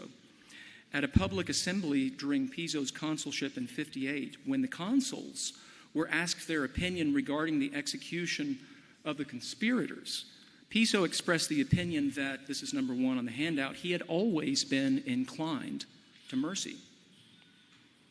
Showing mercy was thus part of Piso's self-definition, and he was public about his opposition to Cicero's decision to have the conspirators executed and claimed that it was a long-standing position, not based on the opinion of the triumvirs. It is not surprising, then, that there were 2 sections in the good king dedicated to virtues which we could call clementia. But while mercy often figures in kingship treatises, Homer is not especially strong on the virtue of mercy, and this is probably why the section on mercy that survives seems to involve little or no Homeric exegesis. Philodemus is going to have his section on mercy, whether Homer helps him or not. In number 2 on the handout, in here, I didn't contribute to this text here. This was Professor Durandi and the other editors. Departing, therefore, from such topics, let us again recommend that which is good for a king to possess, to be averse to a harsh, violent, and ruthless character, and to practice gentleness, goodness, and a king's mildness and leniency as much as possible, since these lead to a sound kingdom. After more discussion, the sentence ends with a perfunctory remark about how a ruler will not be remembered as having the benevolence of a father, namely by his vengeance against conspiracies. This is number 3. Not by virtue of vengeance against conspiracies is the one said to have had the benevolence of a father seen as such. Who is the one said to have had the benevolence of a father? Well, Philodemus could be thinking of Odysseus, who was said in Homer to have had the kindness of a father. And the point of the sentence then would be, of course, it's true that Odysseus punished those who were involved in a conspiracy, a plot against him and his household, but it was his other qualities and actions that earned him the appellation of being gentle as a father. Another possibility is that this is a reference to Cicero. His efforts against the Catilinarians earned him the title Pater Patriae, and since he was accused of cruelty, Cicero was quick to remind others of this honor. Whether this remark refers to Cicero or not, his response to the quelling of the conspiracy was to praise himself to the sky. And I wish briefly to discuss that self-praise and what I believe to be Philodemus's response in The Good King. A major theme of the treatise is periautologia, by which Philodemus means speaking about oneself gratuitously or without a proper purpose. Rhetoricians spoke about this, and philosophers like Plutarch did, and the Homeric scholia were also aware of these dynamics. This theme, well developed in The Good King, is particularly apropos of Cicero. I will just summarize my research here. On The Good King speaks a great deal of how the Achaeans are good about giving credit to each other for their successes. The thrust of these quotations in the treatise is that we are all in this together. I could not have done this without you. Spencer Cole has shown how Cicero engages in what Cole calls cagey role shifting. Cicero sometimes gives someone credit for something and then proceeds later to take the credit himself. In the case of the third Catilinarian, he gives credit to Jupiter for saving Rome, but by the end of the speech, he has usurped Jupiter's role and emphatically gives sole credit to himself. This is number 5 on the handout. He did this again, handout number 6, in an oath on the last day of his consulship, emphasizing that he alone was responsible for saving Rome. Jupiter is forgotten, and so is anyone else, including Cato, who had been instrumental in swaying the opinion of the Senate in Cicero's favor. Moreover, at the end of the third Catilinarian, Cicero implies that he is greater than Romulus, suggesting that he too should be divinized. This is a stark contrast to Odysseus, who, though he praises himself among the Phaeacians as the greatest living archer, says that he's not willing to compete, eridzane, with men of former times, neither Heracles nor Eurytus. His self-praise is thus qualified and grounded in reality. Philodemus contrasts this with Hector, who was a false boaster, and here I begin to refer to the text on the next page. I have column 91 of On the Good King and an English translation on the next page. Philodemus contrasts this with Hector, who is a false boaster, declaring that he would come against Achilles even if his hands are like fire. This is text that I published in the 2024 issue of the Chronicle.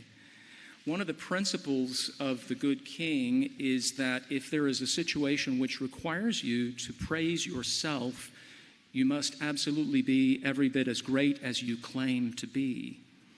I believe that these statements would call to mind Cicero, who was engaged in a kind of rivalry with Pompey during this period. Pompey himself was, of course, an egomaniac, but he was arguably as great as he claimed to be. Some of Cicero's more egregious and self-damaging self-praise is directly connected with this rivalry he felt, and his boasting damaged his cause with Pompey. One of these instances is a book-length letter, open letter, which Cicero sent to Pompey, praising himself, this is the way an ancient scholiast puts it, above all renowned military commanders, and this offended Pompey deeply. Moreover, the Catilinarian speeches contain egregious instances of Cicero comparing himself with great Roman generals, including Pompey. Miles Gloriosus, who wasn't really even a Miles. According to Piso, this is handout number 8, according to our Piso, Cicero's claim to be Pompey's superior resulted in Cicero's exile. We know this from the In Pisonum.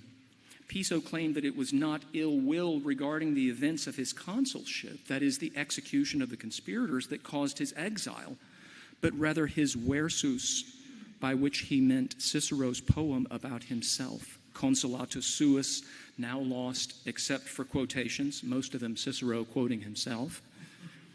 In the poem, Jupiter summons Cicero to a council of the gods who give a glorious recounting of his career.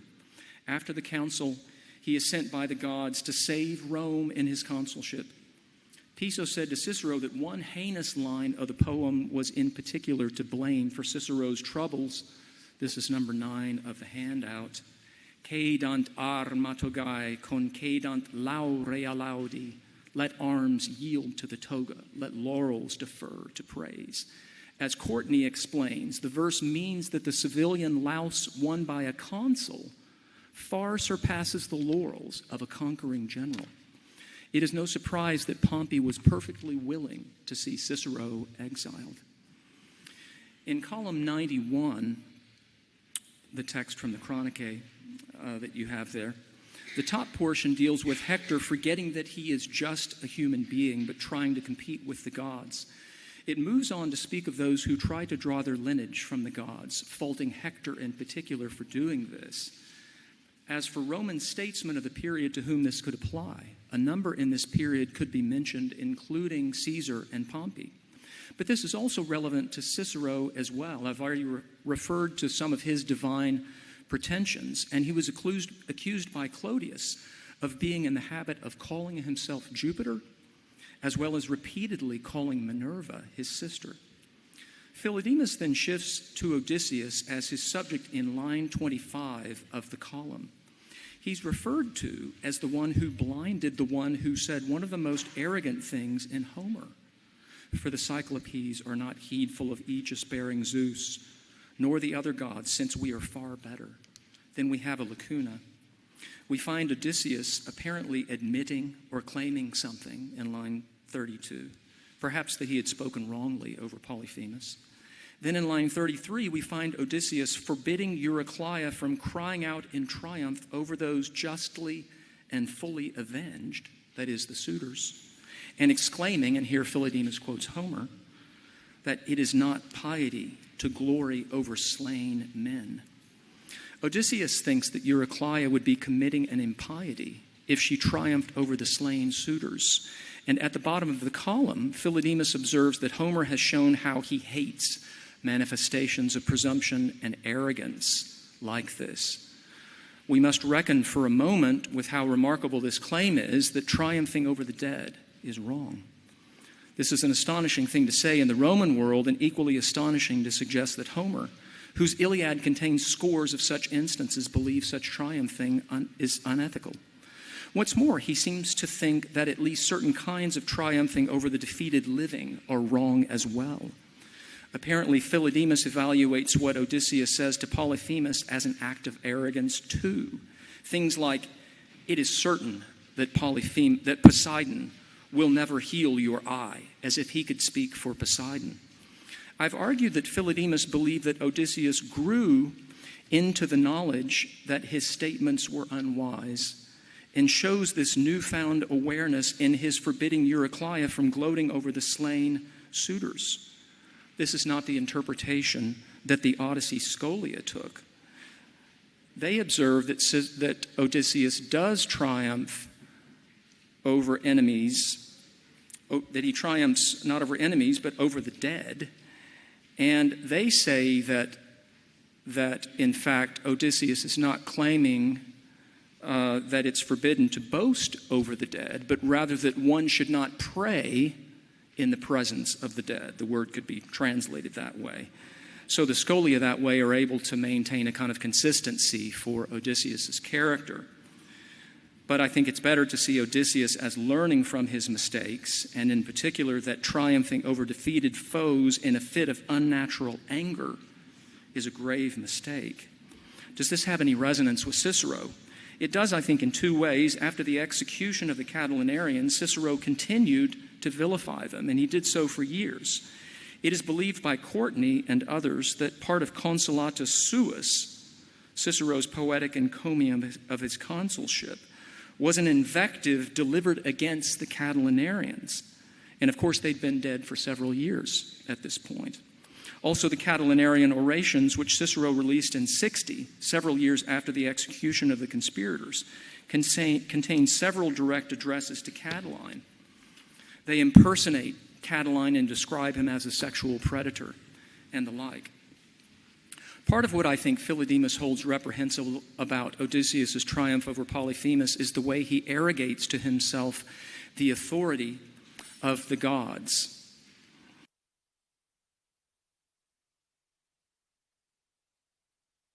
Quotes, sorry, the microphone seems to be going in and out. Richard Jenko has shown me how Philodemus, in the way he quotes Philodemus' statement in lines 25 to 28 about how the Cyclopes are superior to Zeus, must also have in mind Odysseus' statement, therefore Zeus and the other gods have taken vengeance on you, as if Odysseus had the authority to make this claim. No text of the Odyssey has this exact parallelism. So it seems that Philodemus equated both Polyphemus' statement and Odysseus as hubristic. And of course, Cicero is, I think, guilty of this same kind of thing.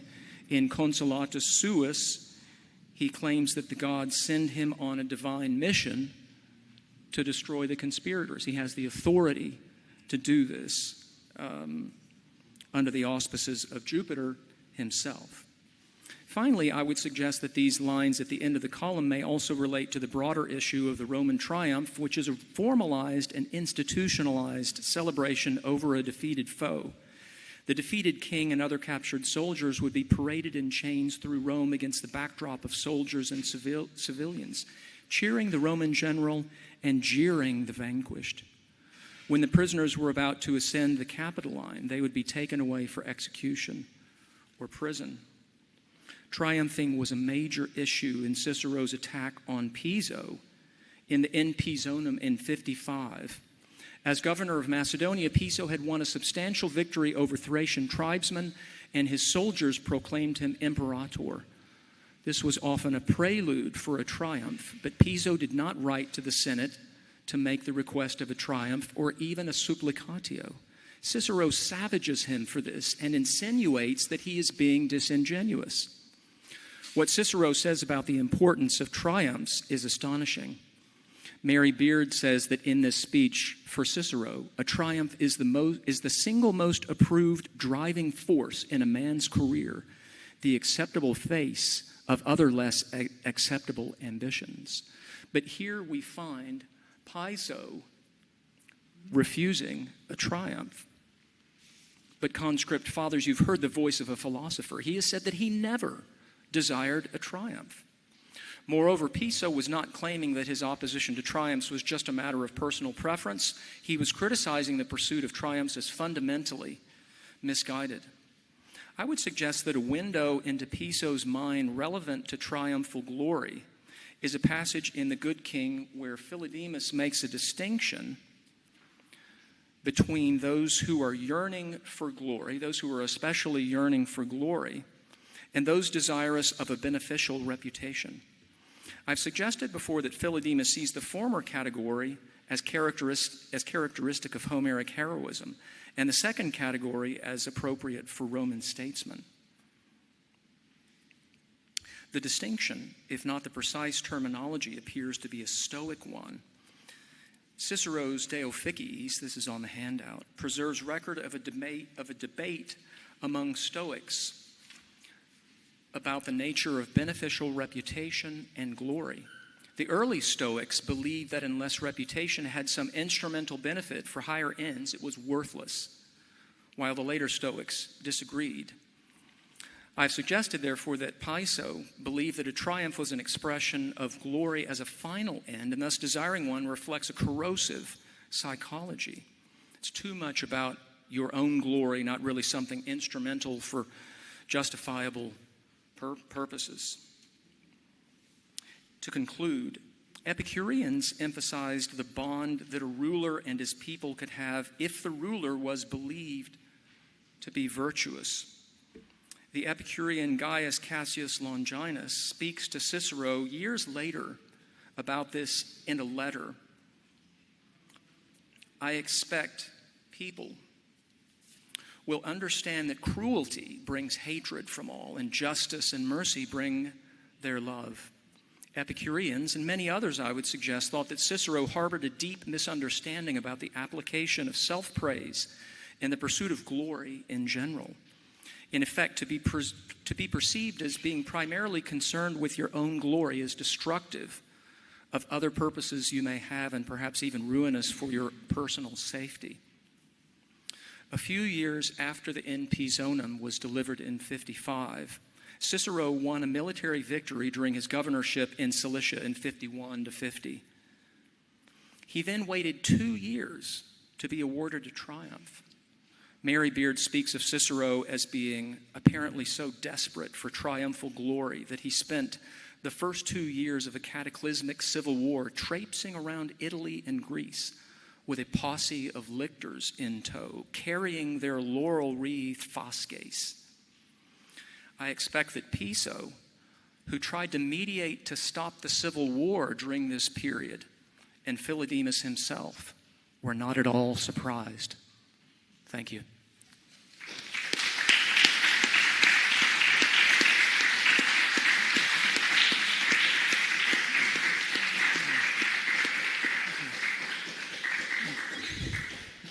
Thank you very much for this very fascinating reading of this part of De Bono Rege. I am sure there will be some questions to our speaker.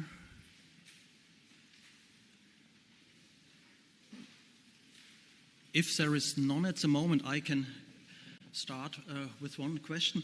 I find it very interesting, this positive view on clementia, forgiveness, mercy, because I have the impression, but you know this kind of Peribasileas literature better than I do, I've always had the impression that mercy doesn't play an essential role in these treatises. So the good king or the good ruler is supposed to reward the good guys and to punish the bad guys, and he has to try to be loved by the people, so his rule is safe. But mercy doesn't really play a strong role in this context. So I have the impression that this may be an innovation by Philodemus. And also in Roman times, mercy is not one of the major virtues of the Romans. It's part of Caesar's propaganda, but in general, mercy is not one of the standard Roman virtues. So do you think that Philodemus has developed here something new in order to convince Cicero, or? Well, I think that he is, and I hope I was coming through clearly enough, I think that he is affirming something that Piso himself emphasized. Okay. And I think that this might have been one of the reasons that he is against triumphs, that he thought that they were too unmerciful and too cruel. It's difficult to say sometimes what is typical for a kingship treatise. In fact, one of the things that Oswin Murray did, and I think this was understandable, is he took most of the things that On the Good King had and said this is a standard kingship treatise. Mm-hmm. And it's difficult to kind of piece these things together sometimes. Now, Cicero wrote a letter to his brother about how to run a province, and he also emphasizes mercy a great deal. Yeah. On the other hand, it's easy to be a little bit skeptical to think that he's doing this to try to kind of cover himself after what happened with the Catilinarians. And so, don't think that I have anything to do with crudelitas. In fact, here I am recommending all the mercy in the world. Usually, I think mercy is believed to be picked up later than it is in this period. You have Seneca, of course, emphasizing this in De Clementia more. Thank you for the question. Yeah. David? Yeah. Yes. I wonder whether it's also considered the reciprocal aspect of mercy or clementia.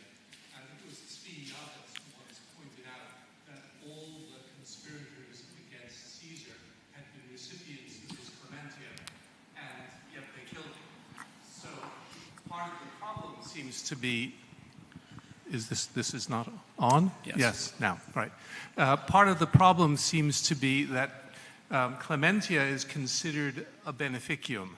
Yeah. And if you receive a beneficium, then there have to be certain conditions attached. And one of the things that happens is you get an obligation in return.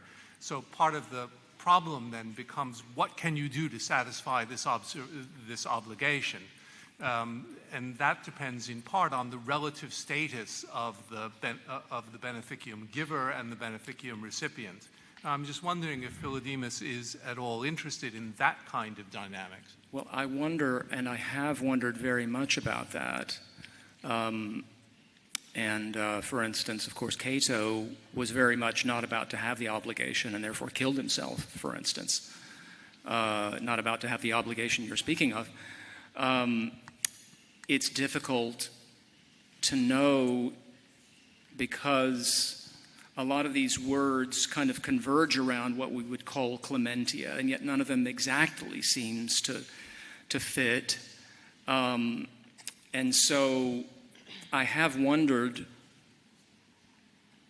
what people would say about my suggestion that Piso would oppose the grounds of a triumph on the grounds of clementia, because so many of the people suffering in a triumph wouldn't really be of the status that you would actually call it clementia. They would just be a lot of people captured. Of course, the king of the captured country could be there, and maybe you could consider him worthy, as it were, of Clementia.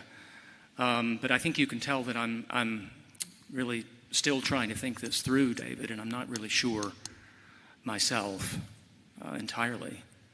Yeah, thanks for the question. Federico?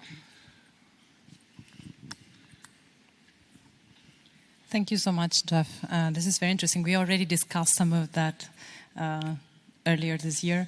I find so many parallels with the life of Philonides, especially, as we already said in January, the hemerotes, the educe hemerotes at some point, the author says in the Vita Philonides. And also about what is particularly interesting to me is this relationship between people and the governor, because there is a passage that I could reconstruct a little bit better this year, where in the Vita Philonides the author says that the king, which according to me is Antiochus IV, didn't need any kind of bodyguards because of the way he behaved. So that's interesting, because it's kind of the same relationship between the king, which is merciful, so it is perceived as good, so he doesn't need to be protected by anyone else because he is already protected by himself and his own behavior.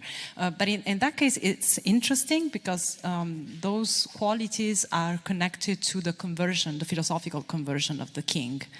While here, it looks to me like it's just more like a general advice to the king. But do you think that also in this case, philosophy, according to Philodemus, is the value that brings this kind of virtues into the life of the governor, or not? Because that would be interesting. I mean, in the Vita Philonides, it looks like Philonides is Philodemus, That's the type of role he plays, because he is the one advising the kings, advising the governors, exactly as Philodemus is doing with his work with Piso.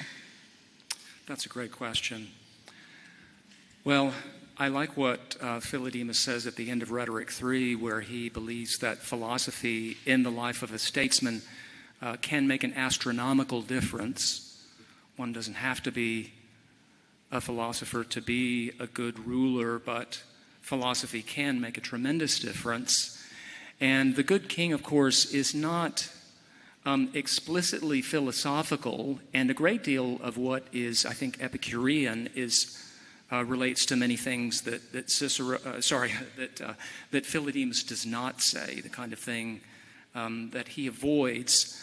But other things, for instance, his treatment of the emotions, seems to fit so well with on anger.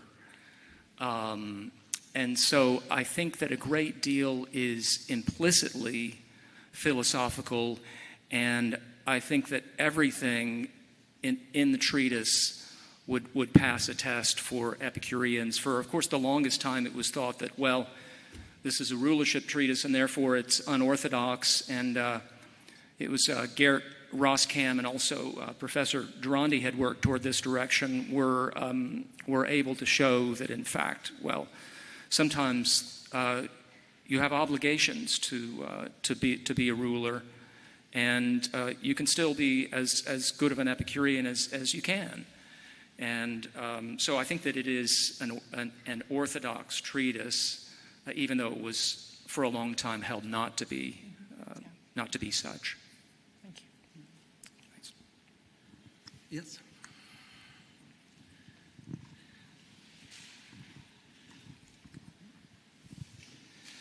Thanks, Jeff. That was a really interesting and thought-provoking paper. So I guess I do buy your central contention that an Epicurean would avoid a triumph on, not just on sort of political grounds, right, on late biosas grounds. And the on anger sort of points in that direction as well, because anger is only appropriate when punishing somebody will get them to not do it again. But you've already defeated these people in war, right? What further punishment, what's it going to do, right? So there isn't any point in punishing them further, right? Either they're dead on the battlefield or they understand that they've lost. and there's no further point. Well, that's an outstanding point I would like to incorporate. It's interesting, the verb or the participle that Philodemus uses when he talks about the punishment of the suitors, tetimoreimenoi, that is punished up to the full. In other words, you don't need to add any kind of gloating over them of, I really got you, and look who I am. That is not only superfluous, but actually dangerous. Thank you. I would like to ask another question. If I understood you correctly, you said that Philodemus is criticizing Odysseus here in column 91. Yes. So I was wondering, is Odysseus in this treatise a positive or a negative figure or an ambivalent one? I'm asking because in some of the early kingship treatises, for example, in Antisthenes, Heracles, Peripasileus, or in other works by Antisthenes, Odysseus is the ideal king, and the early cynics took this over. So I was wondering if we can see here also some kind of philosophical discussion with other interpretations of the same hero. Well, that's a very fine question. In fact, everywhere else in the treatise, Odysseus is treated positively. He and Nestor are the phronimotatoi of all of the Homeric heroes, and it seems that he can do no wrong. And in fact, this gave me pause in wanting to interpret the column like this. I think it's the right interpretation. And working with much less text, Elizabeth Asmus thought that, well, perhaps Odysseus is corrected in some way. That was the brief statement that she made. And Olivieri, in a little footnote, suggested that maybe he thought that that Odysseus was in the wrong here. But it is interesting that the Scholia try to preserve a kind of consistency for the character of Odysseus and don't see any inconsistency. They try to defend what he's done in the Iliad and make it consistent with what's happening in the Odyssey, rather than seeing a kind of developing story of a developing moral awareness. So everywhere else, Odysseus is treated well, and so you might then think twice about whether I'm speculating about the gap well.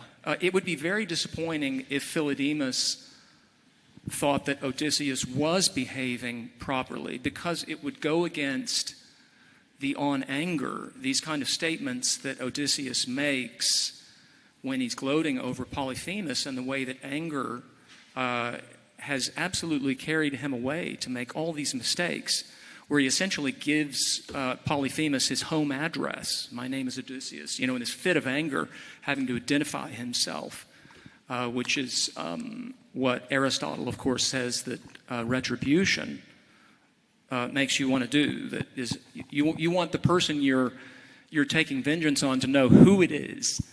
And so he makes all these terrible mistakes, and it works like a kind of textbook instance for what you shouldn't do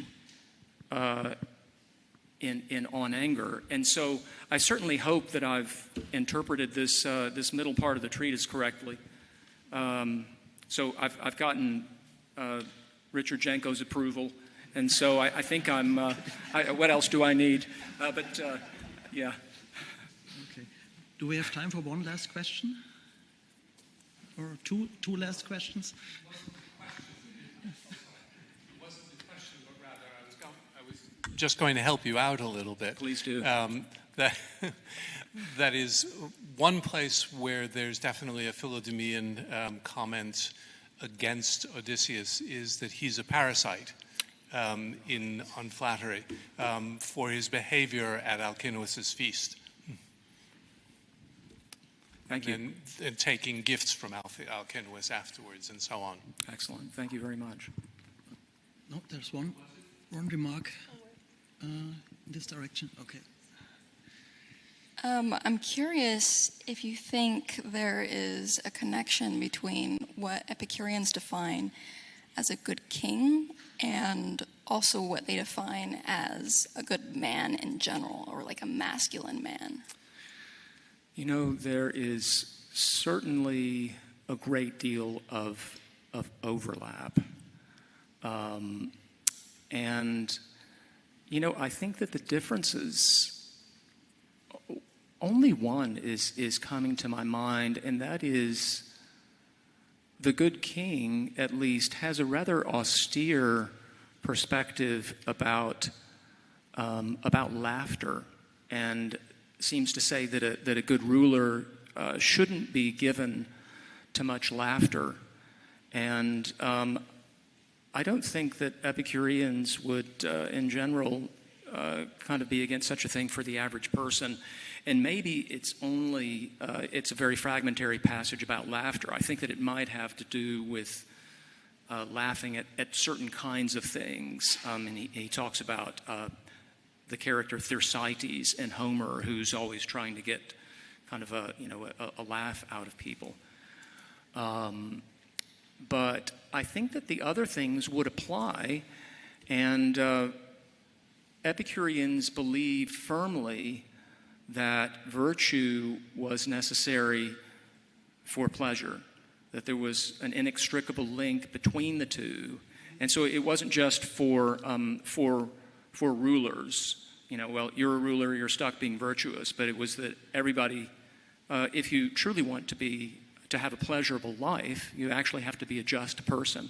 And I think the Epicureans, it's interesting that they bring in mercy, that mercy in some ways was a kind of Epicurean, a particular Epicurean virtue. And I think that Philodemus and the other Epicureans would say that each of us has a chance, to display these various virtues in our own way, whether as a ruler or not. Okay, I don't see any more questions, so and it's time maybe to stop now. I would like to thank you again, Jeff, for this great paper. I think we could go on.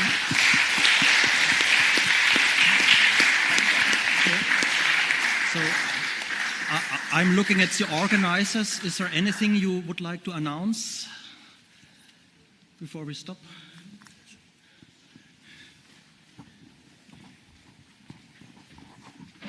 The speakers and everybody involved in the conference, we are going to have an opening cocktail at the hotel, at your hotel, the hotel where you're staying, the Renaissance Mediterraneo, at 7:30. So we'll meet you there on the terrace. Okay. Thank you so much. Thank you, Stefan.